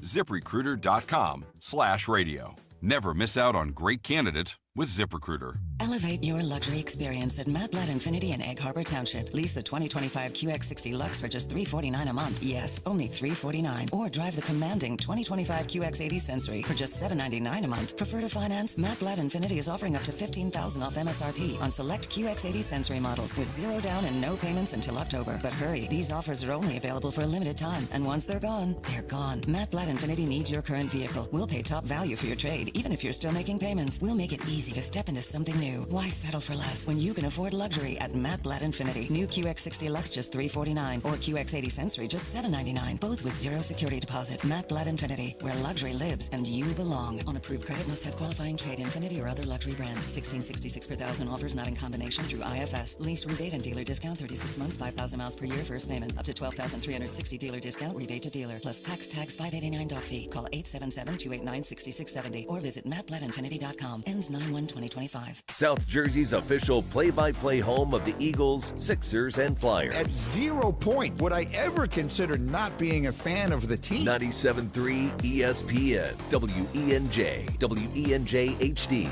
Millville, Atlantic City. A Town Square media station serving all of South Jersey. This is the Sports Bash with Mike Gill on 97.3 ESPN and the 97.3 ESPN free mobile app.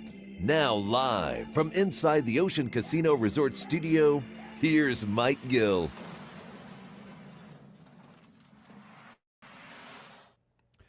Josh Hennig, Philly for Mike Gill on a Tuesday edition of the Sports Bash, driving you home on 97.3 ESPN.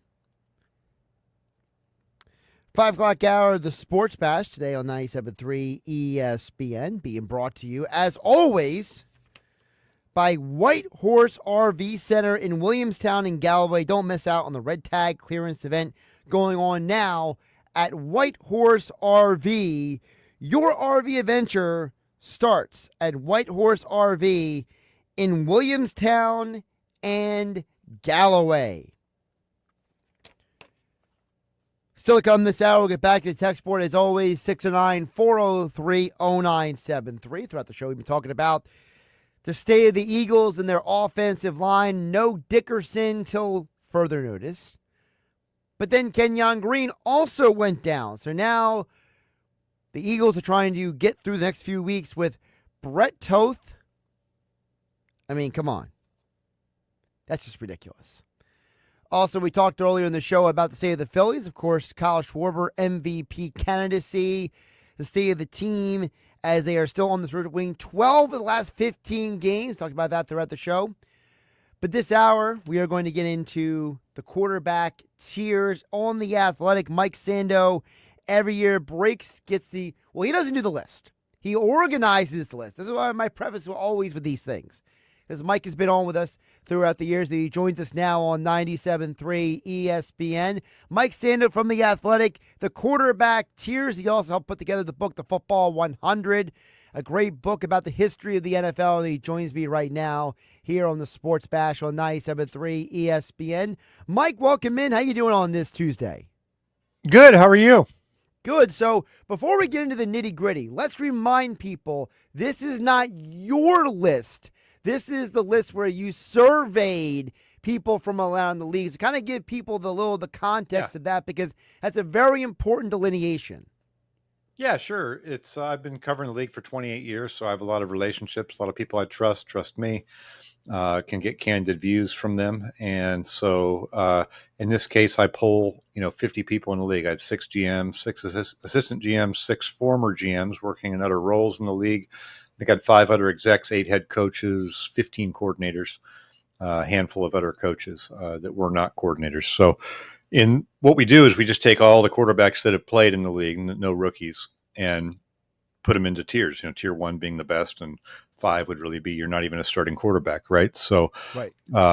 There's no individual voters necessarily ranking them or anything like that. I just go through them all and get their tiers and ask them questions, what they're thinking. And usually at the end, I'll sort the results and go through each tier. Hey, does this make sense to you? Any of them you want to change, that sort of a thing. And then we compile it all together. And so usually after I have about 10 of them in, it starts taking shape, and then we just keep adding till we get 50, and here we are. So now before we get into the details, I have a quick question, 'cause I've always wanted to ask you about this. Because the last time we had you on last year, I didn't get a chance to ask you this, which is, how has this changed over the years for you? Like, how has this process evolved for you? Like, is there something that's been different about the tiers over the years? Something been different about, some of the answers that you've gotten over the years?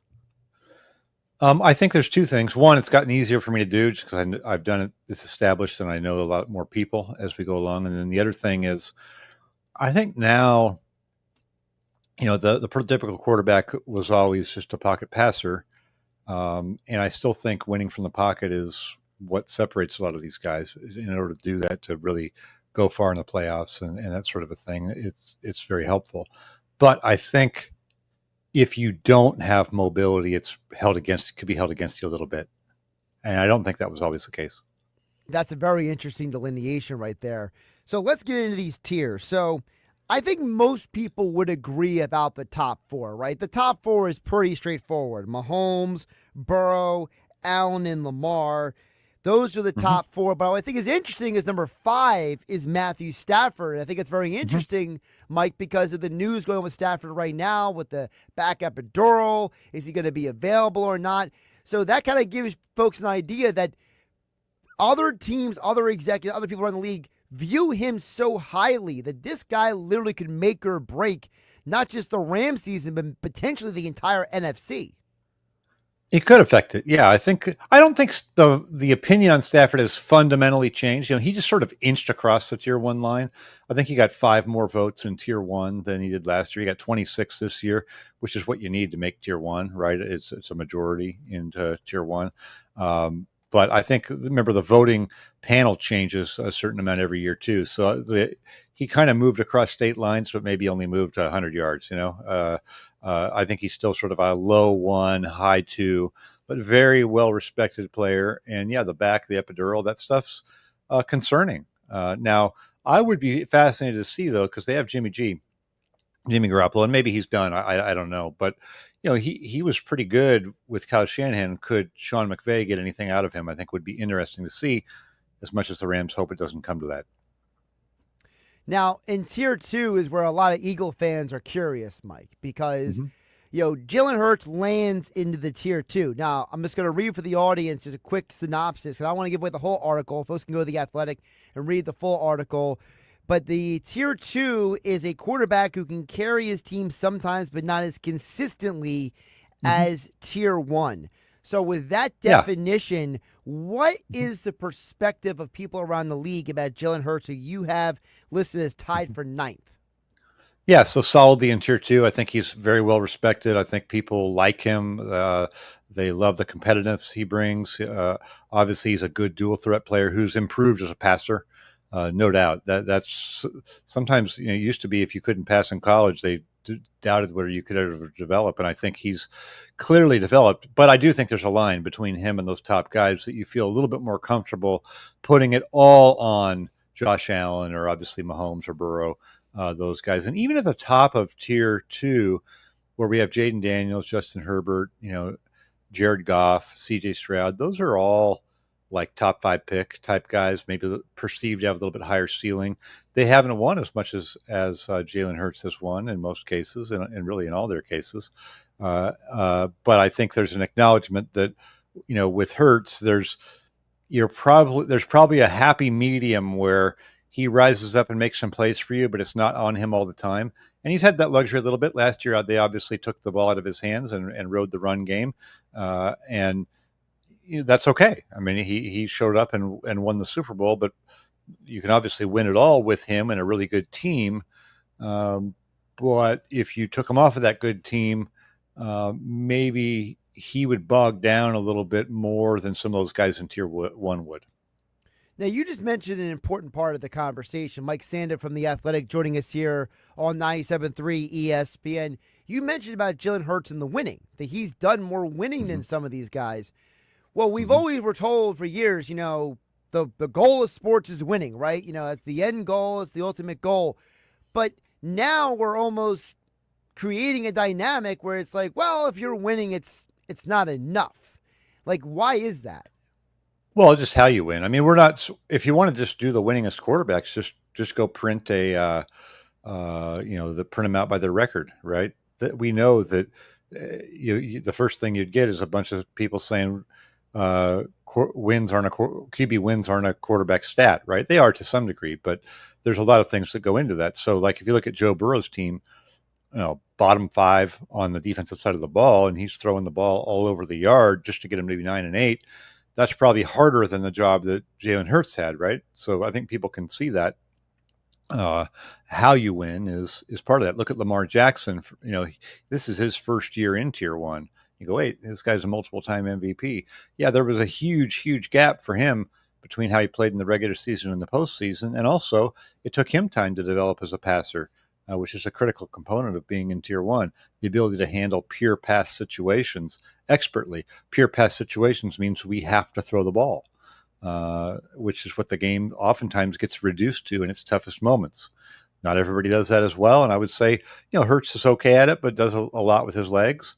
It's probably not his absolute strength, and he's probably better in the type of situation that he's been in.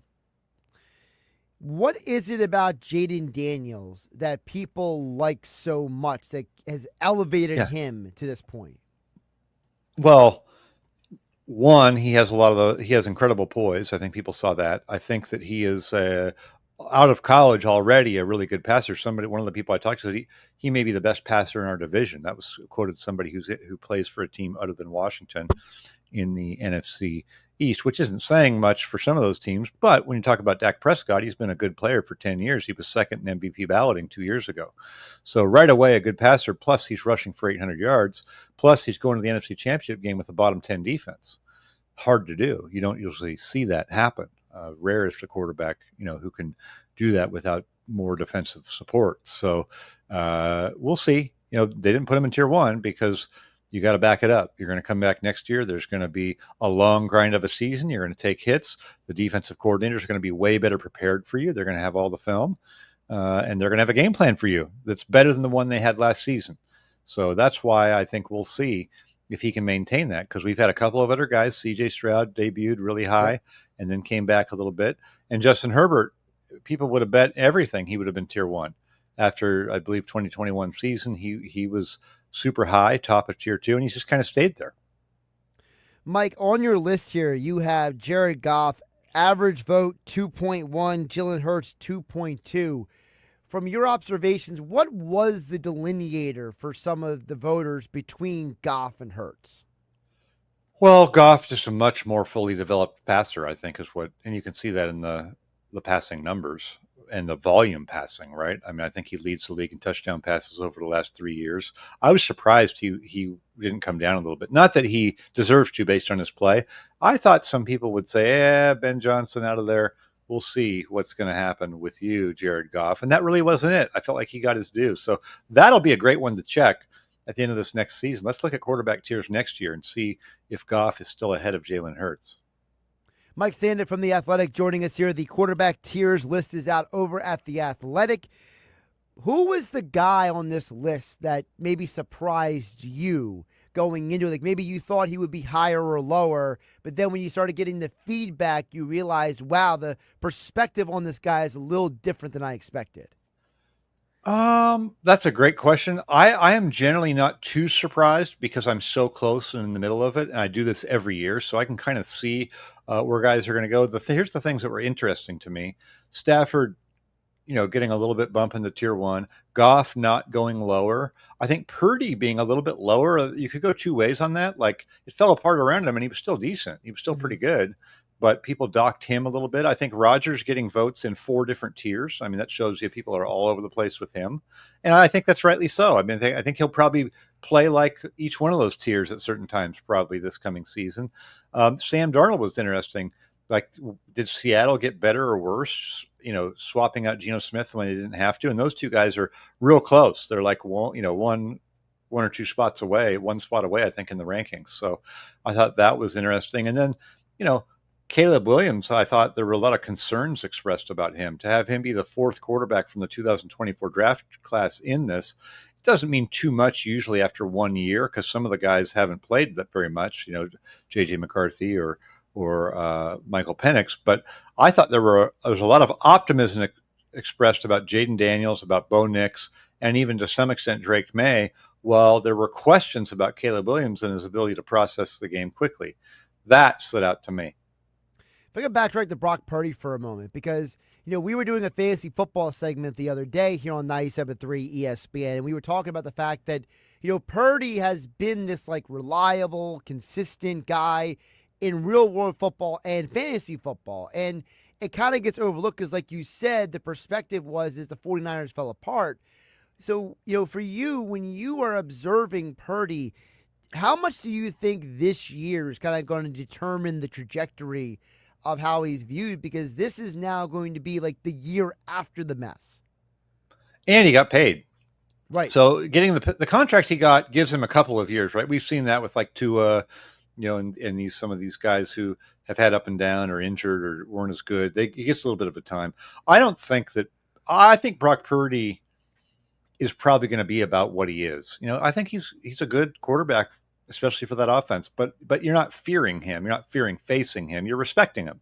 And I think there's a difference. And I think as long as he's with Shanahan there, he's probably going to overachieve a little bit and have, better stats, better numbers, better run game. But it will be very interesting to me if Christian McCaffrey gets hurt again, because that could totally happen. And, Trent Williams at left tackle is 37 years old.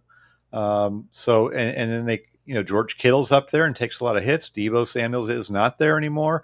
Brandon Ayuk's got an injury. The receiver core is a little bit sketchy. So, and then as time goes by, more of the burden is going to shift on to Brock Purdy, just probably because they have so many resources, put into his contract. So I think there's a decent chance that we've seen the best of him in terms of production.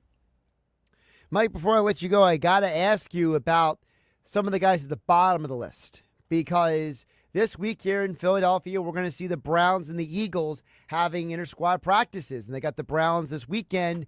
Shedeur Sanders, it looks like he's going to start again on Saturday, but you got Flacco. He's in the 4th tier. Kenny Pickett in the 5th tier. Yeah. So based on these rankings, you could argue that it basically is the Browns are about the worst, one of the 3 worst quarterback situations in all of football. Yeah, I think you could. At least they have, 4 potential options. There's chance when you have those lottery tickets. We know what Joe Flacco is going to be, and we probably know that Kenny Pickett's not going to become a star. I think he could be in a better situation than he was with Matt Canada in Pittsburgh, though. I do think he could be better than what he was. And then you got 2 young guys, and Shedeur Sanders getting a chance here in the preseason. I think that's perfect. They're not anointing him. He's still 4th on the depth chart, whatever. That's fine. Just let him play. Let him get some reps and not have the huge expectations and see what he can do.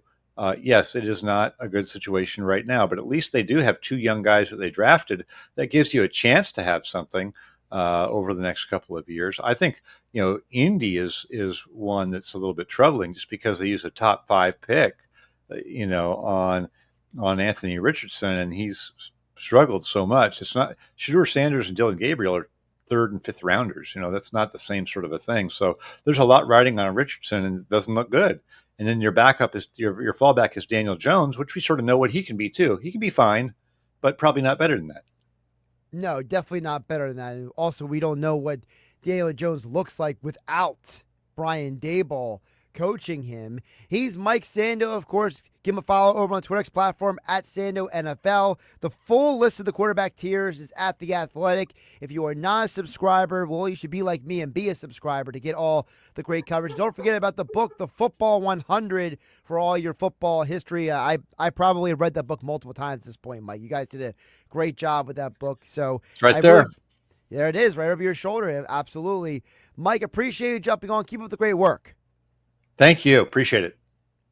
Josh Hennig here in the 97.3 ESPN studios. Ocean Casino Resort, of course, is where the Gallery Bar Booking Games is for this football season. Go to the Gallery. Go to Ocean. Go for the win. For more information, visit theoceanac.com. Before we get back to the text board on the other side, I just want to wrap this up real quick because he mentioned about the Colts situation. Daniel Jones is the 30th ranked quarterback. Anthony Richardson is 32. The other quarterback situation we didn't get a chance to hit on was Spencer Rattler. He is 33. Kenny Pickett is 34 in the quarterback rankings. Think about that for a minute. And then this is why I've been telling people, I don't think the Giants are going to finish the year as one of the worst teams of football. There are 3 teams right there. If you are a person who says the quarterback position is that important, based on the quarterback tiers, what GMs, executives, coaches around the NFL say, they're basically telling you on this list that the Browns, the Colts, and the Saints are 3 of the worst quarterback situations in all of football. Those are probably going to be your 3 worst teams in the NFL this year. Because at least with some of the other teams, there is some redeeming something, right? Look, you might not like Sam Darnold, but he's not as bad as some of these other guys. Russell Wilson is a drastic upgrade over anyone the Giants had last year. And if we're being honest, if Justin Fields can play the way he did last year in Pittsburgh and just improve upon that moderately with the Jets this year, the Jets are going to win some games.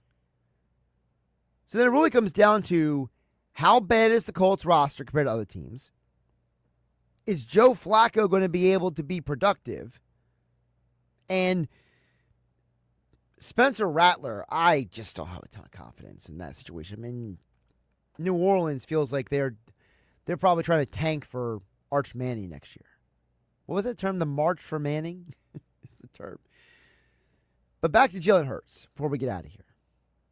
The Jalen Hurts conversation to me is fascinating because, as I asked Mike Sando, when did we start not valuing winning? Because you look at the guys ahead of Jalen on the list. Jalen has done work in the NFL in the regular season and the postseason that Jared Goff has never done, that Justin Herbert has never done. But he's also done things that Josh Allen and Lamar Jackson have never done. But no one is arguing that Lamar and Josh Allen are worse than Jalen Hurts as a quarterback. So where does the valuation of the intangible versus the tangible factor into all this? And this is where Mike has said, look, some of this list is me having to gather what people said and basically line it on a list. The fact that there is that marginal difference between Jared Goff and Jalen Hurts goes to show you that these executives, these coaches, these evaluators, why some of them cannot win championships. Because they're not valuing what's important. Just because Jared Goff throws with a high volume doesn't necessarily make him a better quarterback. He mentioned about C.J. Stroud and Jaden Daniels. You could argue that the people who are voting for Jaden Daniels have recency bias. That they're ignoring that Jaden Daniels could have a bad year this year. C.J. Stroud dropped majorly down the quarterback tiers list this year. Doesn't mean that C.J. Stroud's a bad quarterback, but he was not in a good situation last year. And then there's the other side of this coin. He mentioned about Jared Goff has been productive with Ben Johnson as his coordinator. What happens now without Ben Johnson? We are evaluating a guy in Jared Goff whose only success in the NFL has been with 2 of the best offensive play callers in the NFL, Sean McVay and Ben Johnson. Jalen Hurts has gone from Doug Peterson to Nick Sirianni to Shane Steichen to Ben Johnson to Kellen Moore and now Kevin Patullo. Just in the NFL, 6 different men who will be calling plays for him. He has been to 2 Super Bowls, won 1, been a winning quarterback, and has, outside of 1 season as a starter, been a quarterback who is not going to be a turnover problem. He had 1 year where the turnovers were an issue. Now, as Mike Sando pointed out, we are demeriting Hurts because they ran the ball last year. When you asked Jalen Hurts to throw with the same kind of volume that a Goff does or these other guys do. He got you over 3,800 yards. But then you question how many of those interceptions were because of him, how many of those interceptions in 2023 were because of the coaching, how many of those interceptions were because the players went off script. I think 2025 is going to tell us a lot about what Jalen Hurts' future is going to be. Because you heard Rob Motti here on 97.3 ESPN say last week that he thinks that Jalen Hurts continues on the trajectory that he's going. Maybe he goes to one more Super Bowl. If he wins another championship, that he could be on a Hall of Fame trajectory. But the problem is that as of right now, Jalen Hurts is still 15 touchdown passes away from having 100 in his career. Justin Herbert, who is in the same draft class as Jalen Hurts, Justin Herbert already has 137 passing touchdowns. Think about that for a minute. You have one guy with 85. One guy with 137. Herbert is 41-38 in his career as a starting quarterback. Jalen Hurts is 46-20. So what's more important? Is it winning ball games or is it putting up gaudy stats? You guys let me know what you think. 609-403-0973. That's the text board. We are also live on YouTube and X at Josh Hennig, at 973 ESPN. We'll get back to your text on the other side. What your thoughts and comments are. Josh Hennig hanging out with you, filling in for Mike Gill on the Sports Bash on 97.3 ESPN. It's the Sports Bash with Mike Gill. Do I have everybody's attention now? On 97.3 ESPN and the 97.3 ESPN free mobile app. Looking for the ultimate sports bar experience? Welcome to Ventnor Social, Down Beach's newest upscale sports bar. Watch every play on 27 big screen TVs with a state-of-the-art sound system that puts you right in the action. Grab a cold drink, savor American eats and fresh seafood, and don't miss their unbeatable lunch, happy hour, and dinner specials. Enjoy live music on the open-air deck, an arcade for the family downstairs, and video games that will level up your night. Ventnor Social on Ventnor Avenue. Visit their Facebook page for up-to-date info and specials. When you're hiring, have you ever felt like you're missing out on meeting great candidates? Well, they're not hard to find when you go to ZipRecruiter. ZipRecruiter helps 10 million people with their job search every day. People who are actively looking for jobs like yours. So it's easy to find the right person fast. 4 out of 5 employers who post on ZipRecruiter get a quality candidate within the first day. Try ZipRecruiter for free at ZipRecruiter.com/free. That's ZipRecruiter.com/free. In a world parched for excitement, one drink will emerge. Twisted Tea, the refreshing thrill ride of flavor. Recreating its classic role as the hard iced tea that goes down smooth. Twisted Tea doesn't just taste like real iced tea, it's made with real brewed tea and a 5% kick of alcohol. Taste the adventure with Twisted Tea Hard Iced Tea. Keep it twisted. Twisted Tea Brewing Company, Cincinnati, Ohio. Please drink responsibly. Comcast Business High Five Hotline. What's the state of your excitement? I signed my business up for the 5-year price lock guarantee, and I can't stop high-fiving people. High five! Okay, deep breath. High five. You're in a good place. You signed your business up for 5 years of gig speed internet and advanced security, all on our ultra-reliable network. Gig speeds and advanced security? I'm so stoked. Yep, and you get it at a great rate that's locked in for 5 years. Woo! The high five is just your body's way of saying, I'm winning. So this is natural. High-fiving everyone you see in a state of business savings enthusiasm? Totally natural. Sweet! Thank you! Thank you! High five, everybody! High five! The Comcast Business 5-year price lock guarantee is back, but only for a limited time, so sign your business up today. High five! Comcast Business, powering possibilities. Ends 9/21/25 for new customers with qualifying bundle. Current customers may be eligible depending on services and area. Guaranteed rate applies to monthly service charge, excluding taxes and fees. Other restrictions apply. Some things can steal your sunshine. Ugh, I just got my hair done. Sorry, the cooler's broken. Anyone see my flip-flops? Anyone? But COVID-19 can steal a lot more. I just took a COVID test. Ugh. Prescription medications for COVID exist. If you test positive this summer, ask your doctor if they're right for you. Visit PfizerForAll.com/COVID-19 to learn more. Sponsored by Pfizer. It's the sizzling summer send-off sale happening now at Matt Platt Nissan. Drive home any new Matt Platt Nissan with 0 down. Stuck in a loan or lease? AJ the Trademan can get you released. If you have a job to $450 a week, you're virtually proven today. Even if your credit is not perfect. MattPlattNissan.com. Approved Tier 1 credit through NMAC. Negative equity will be refinanced with the new vehicle. Plus tax tag and $589 fee. Offers cannot be combined. It's on at Matt Platt Nissan on the Black Horse Pike. Egg Harbor Township. This is the Town Square, New Jersey Info and Weather Network. Progressive Insurance presents the Sports Flash on 97.3 ESPN.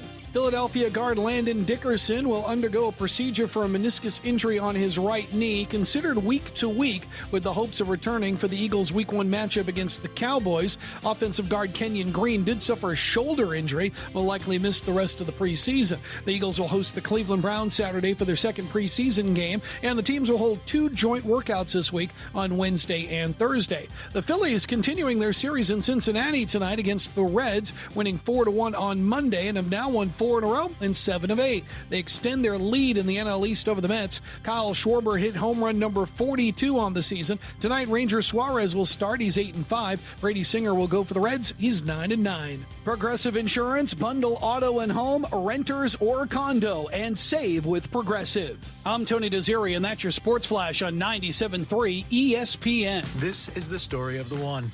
As a safety manager at a manufacturing plant, he does everything he can to keep his coworkers safe. From finding ways to reduce risks to keeping safety supplies in stock. And for that, he relies on Grainger. Grainger offers a broad range of quality products and next-day delivery, so he can always play it safe. Call 1-800-GRAINGER, click Grainger.com, or just stop by. Grainger, for the ones who get it done. Been another beautiful day in South Jersey, right? Hey, with your South Jersey weather forecast, I'm Joe Kelly. As we head into the evening, partly cloudy sky tonight, a low temperature about 70. Tomorrow, a mix of clouds and sun, probably more clouds, a high of 87. And again, the really only chance of rain in South Jersey this week is going to come Thursday. We could see some scattered thunderstorms Thursday afternoon. That's the forecast as of right now anyway. Enjoy your evening with your South Jersey weather forecast. I'm Joe Kelly. It's hurricane season. Are you prepared? Don't get left in the dark. Calvi Electric, a certified Generac dealer, has you covered. From installation to maintenance, they're your go-to experts for Generac generators, ensuring your home stays powered through any storm. A Generac home standby generator will automatically restore power to your home during an outage, so your life goes on uninterrupted. Put your trust in Calvi Electric, the premier electrical contractor serving South Jersey for over 115 years. Visit calvielectric.com today or call 609-345-0151. We have the perfect solution for sitting in traffic. Come with me. The Sports Bash with Mike Gill on 97.3 ESPN and the 97.3 ESPN free mobile app. Josh Hennig filling in for Mike Gill, Tuesday edition of the Sports Bash on 97.3 ESPN, being brought to you by White Horse RV Center in Williamstown and Galloway. Don't miss out on the red tag clearance event going on now at White Horse RV. Your RV adventure starts at White Horse RV in Williamstown and Galloway. We'll get back to the text board here in this segment, 609-403-0973. Great stuff throughout the show. We've been trying to get you guys all the information we could today about the Eagles, about the Phillies, about the NFL. Covered all the bases much as possible here. Josh Hennig filling in for Mike Gill on 97.3 ESPN. I do find the quarterback conversation fascinating, not just because there's so many a variety of opinions, but it kind of goes to, I've always looked at the ranking of quarterbacks and who's the best and who's not the best quarterback. I've always viewed it as, if you're willing to say, okay, if you're willing to be the person who says, I don't think Jalen Hurts is as good as Jared Goff. I just need a little more information. if you're the person who's willing to get ultra excited about Jaden Daniels after year one, to the point where you would consider him being a higher on a quarterback ranking list than Hurts and Goff, two quarterbacks who have gone to Super Bowl appearances. I just had trouble trying to process what your rationale would be. Because again, if winning is the key and resume matters, you heard Mike Sando say that he thinks part of the reason why Matthew Stafford is now in tier one is because over time he kind of changed people's opinion. Well, it feels like right now time is not changing anyone's opinion about Jalen Hurts. So why are we jumping so quickly about Jaden Daniels? People forget Peyton Manning's first year in the NFL led the league in interceptions. Still had a pretty great career. Hall of Famer, you know what I mean? So how we judge these guys feels like it's inconsistent at times. Tim at Summers Point chimes in at 609-403-0973. Tim says Josh Jalen's going to end his career with 125 rushing touchdowns with double Cam Newton.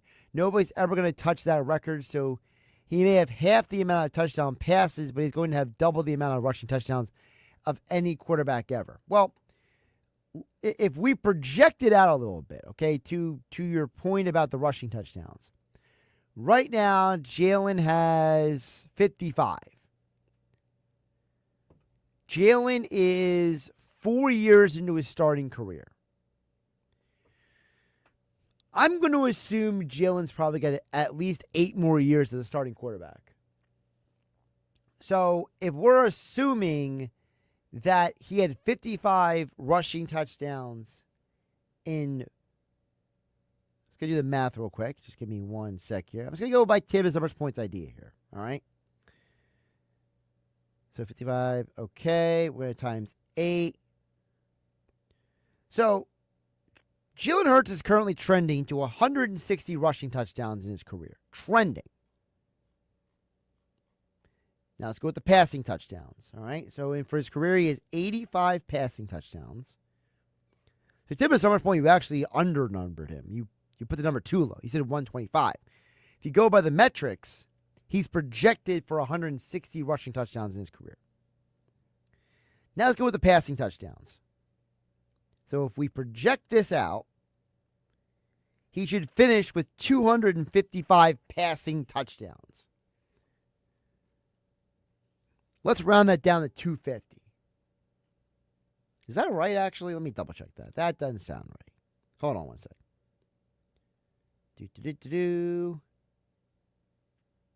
Yeah, 250. So if Jalen Hurts finishes his career with 250 passing touchdowns and 160 rushing touchdowns. So let me pull up one of the greatest mobile quarterbacks to ever live. That was Steve Young. Steve Young finished his career with 232 passing touchdowns. So Jalen Hurts would go past Steve Young easily. And Steve Young finished his career with 43 rushing touchdowns. So he would quadruple Steve Young on the rushing touchdowns, and he would pass him by about 16 passing touchdowns. So to Tim Summers' points, no pun intended, Jalen Hurts, by the time his career is done, if he keeps playing the way he is right now for another several years, he's going to walk away from his career at age 36, 37, 38, whatever age it is, with the kind of stats that put guys in the Hall of Fame. That is a fascinating thing to think about. That for as much as he is devalued and demerited in the whole, well, is he doing enough? There are guys who put up better stats. If Jalen Hurts finishes with 250 passing touchdowns, he would be 28th all time if you look at the list of quarterbacks who are ahead of Jalen Hurts, if Jalen Hurts finished with 250 passing touchdowns in his career, he would be 26. There are 1, 2, 3, 4, 5, 6, 7, 8, 9, 10, 11, 12, 13. 13 of the quarterbacks ahead of Jalen Hurts, if he finishes his career with 250 passing yards, all have never won a championship. And that's where a comment like Tom from the Villas chimes in at 609-403-0973. Tom from the Villas says, most of the time, gaudy stats don't equate to wins. I'll take the wins over the stats every Sunday. Well, Tom, it sounds like that you're a Jalen Hurts guy. Now, listen, I'm not saying Jalen Hurts is perfect or he's without flaws or anything. I'm not going to be one of those guys. But I think there's a lot of misconceptions about Jalen Hurts. There's this idea that he only wins because of the players around him. Well, that's unfair. There's a perspective that he's only good because of the talent on his team. I also think that is unfair. Jalen Hurts has shown you that he is able to win games and put up stats when it is asked of him.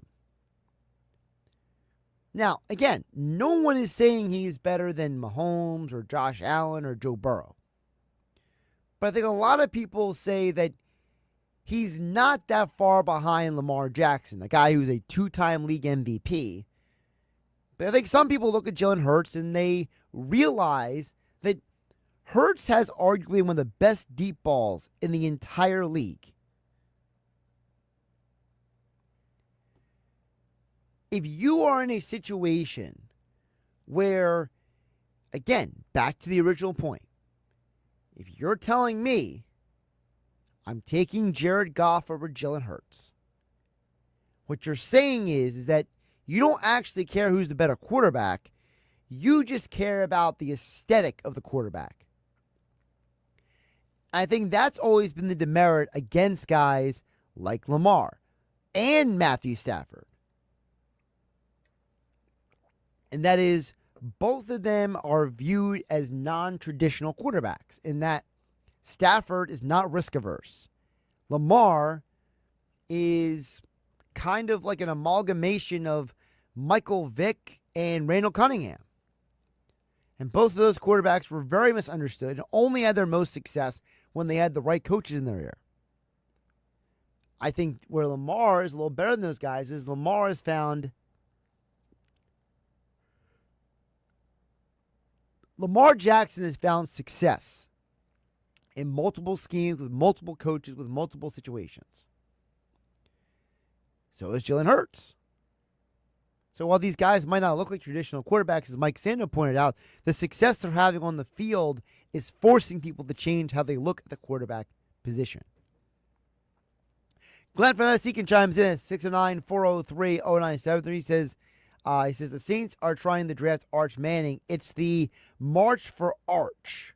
The hype around Arch Manning is insane. He's the starting quarterback on the number one team in the country. He's the favorite for the Heisman with such a limited resume.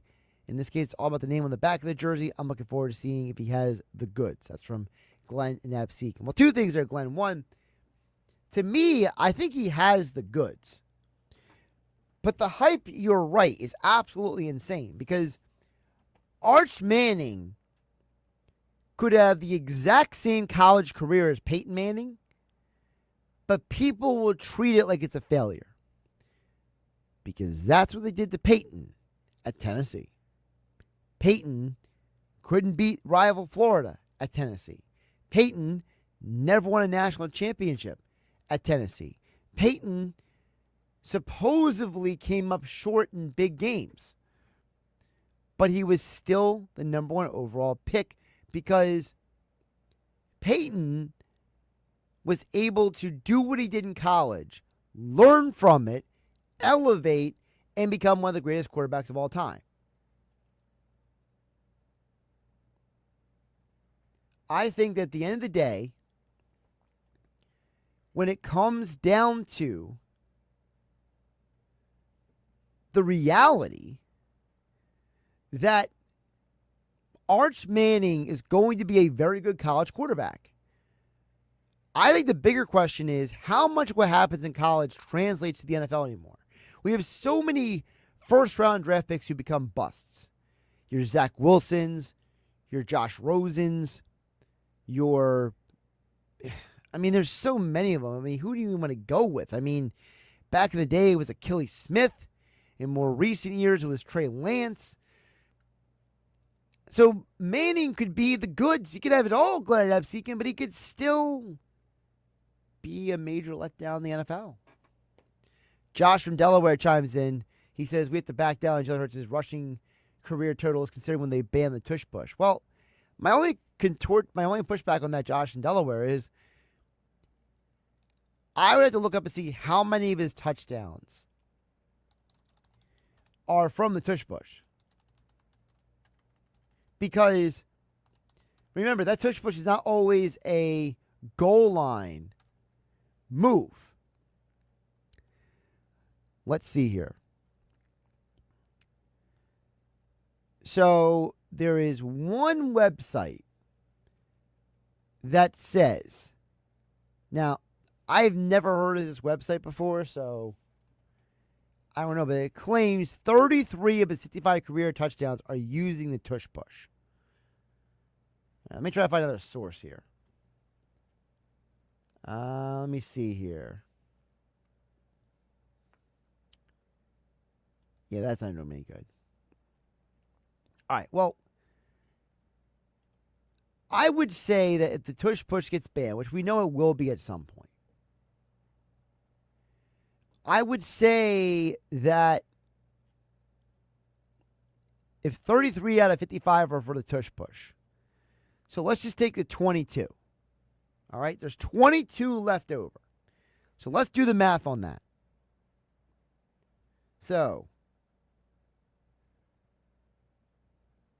plus 85.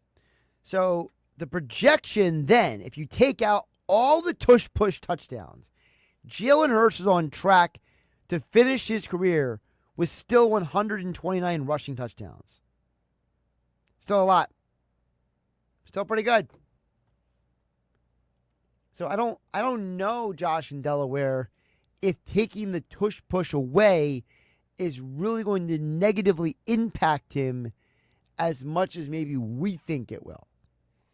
All right, we'll wrap up the show coming up with more of your texts. 609-403-0973. Your DMs into 973 ESPN mobile app powered by First Bank of Sea City. And, of course, we are live on YouTube and X at Josh Hennig at 973 ESPN. I see texts from Joey D. and Ventnor as well as Tom in the Villas. Your text coming up next on 973 ESPN. You're listening to the Sports Bash with Mike Gill. Never thought this radio stunt would catch on so big. On 97.3 ESPN.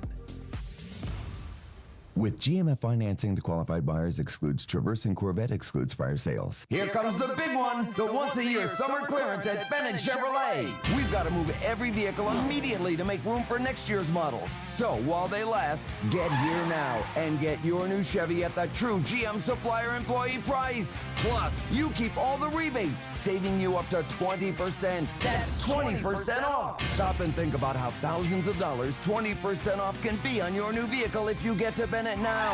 And with available 0% financing, you'll have even lower payments. And get this, if you tow, push, or drag in any clunker, you'll get at least 10 grand towards any pre-owned in stock. Yes, a minimum 10 grand. Imagine how much you'll get if it runs. One more thing, Bennett's non-commissioned sales team is the best. No pressure ever, because they're paid based on your satisfaction, not your budget. Hurry in for best selection. Together, let's drive. Bennett Chevy, Egg Harbor Township, and BennettChevy.com. Some things can steal your sunshine.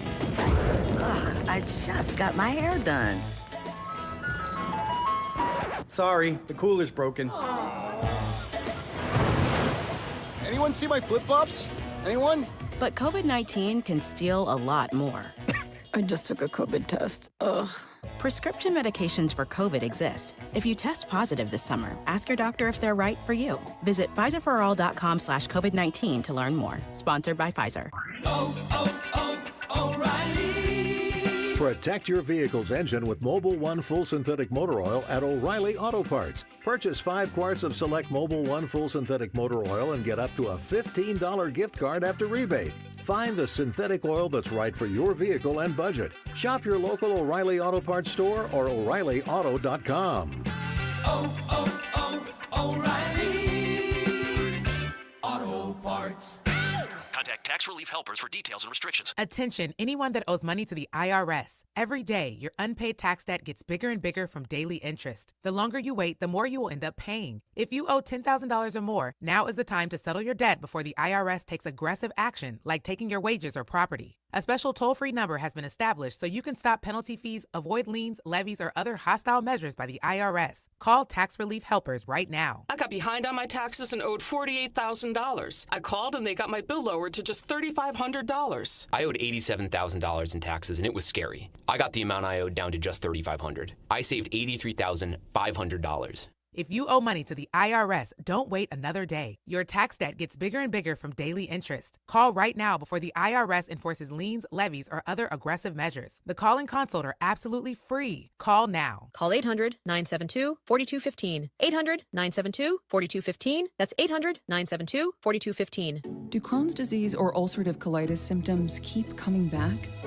Tremfya, guselkumab, may help, with rapid remission achieved at 12 weeks and lasting clinical remission at 1 year.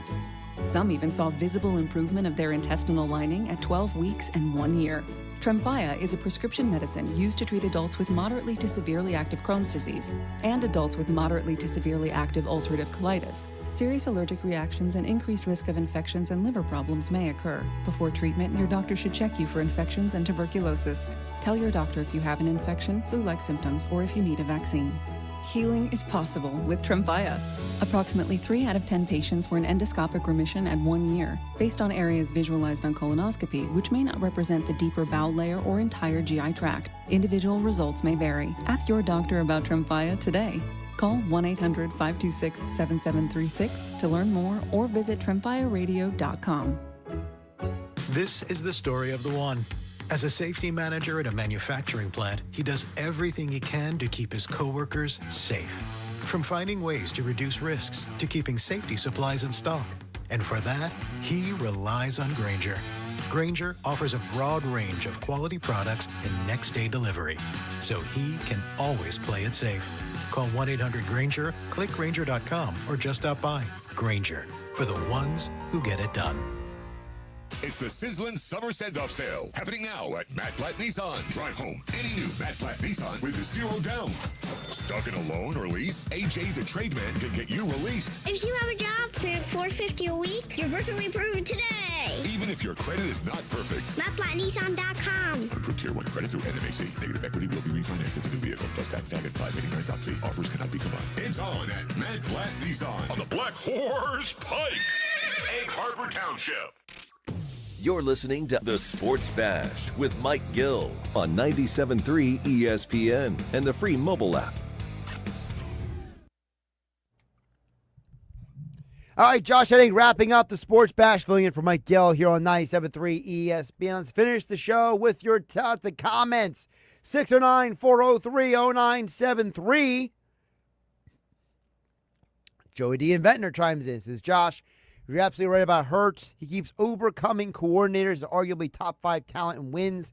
Having a Super Bowl MVP and a championship ring trumps every other conversation. Dude just wins. Everyone wants Joe Burrow as their quarterback. I think it's dumb, says Joey D. Ventnor. Well, I think Joe Burrow would probably have a Super Bowl MVP if his defense was one of the worst of all time. To me, it's not about Burrow as much as it's about, you look at guys like Goff, like, people love Brock Purdy, people love Jaden Daniels, people love Justin Herbert. To me, Joey D, it's about those guys. What have those guys done? Tom in the Village says, always found it funny. Hurts is a product of his environment, but Emmitt Smith ran behind the best offensive line for years. But he wasn't a product of his environment. It's a great point from Tom in the Village. Yeah, we pick and choose who we want environment to matter for. We pick and choose when that argument is valid in sports. You know, we don't always talk about the talent that Peyton Manning had around him, do we? No, Peyton Manning was great. He had multiple Hall of Fame receivers. I mean, come on. Call from LBI. Hurts is already a Hall of Fame quarterback with the ring, the MVP, and his stats. But he's also in that second tier of quarterbacks. If you see some more passing with less dependency on the tush push, I think he can be top tier. My only question, Cole and LBI, is I always wonder with guys like Hurts, how much of what he does is because that's what he's being told to do and what he's asked to do versus what he can do. You know, if Justin Herbert was asked to hand the ball off more, will we hold that against him, for example? If you gave Justin Herbert Saquon Barkley, how would that impact his stats? Definitely an interesting question to ask. All right, thanks to Mike Sando from The Athletic, as well as Charlotte Varnes from The Athletic, John McMullen from Birds 365, Adam Caplan from the Inside the Birds podcast, and Nick Earnshaw with Nick's Nuggets, all joining me today. And thank you for listening on 97.3 ESPN. I'll be back filling in for Mike Gill again tomorrow here on 97.3 ESPN. For the entire month of August, power up your weekends with the Red Tag clearance event at Whitehorse RV Center. Take advantage and score bottom dollar pricing on travel trailers, fifth wheels, and motorhomes. Whitehorse RV has them all in stock. These vehicles are perfect for tailgating, road trips, and getting away on your terms. There's no games at Whitehorse RV and no pressure. Just real savings on RVs built for freedom and fun. Don't wait. These Red Tag deals won't last. 2 locations to serve you in Williamstown and Galloway. Whitehorse RV Center. Your RV adventure starts here.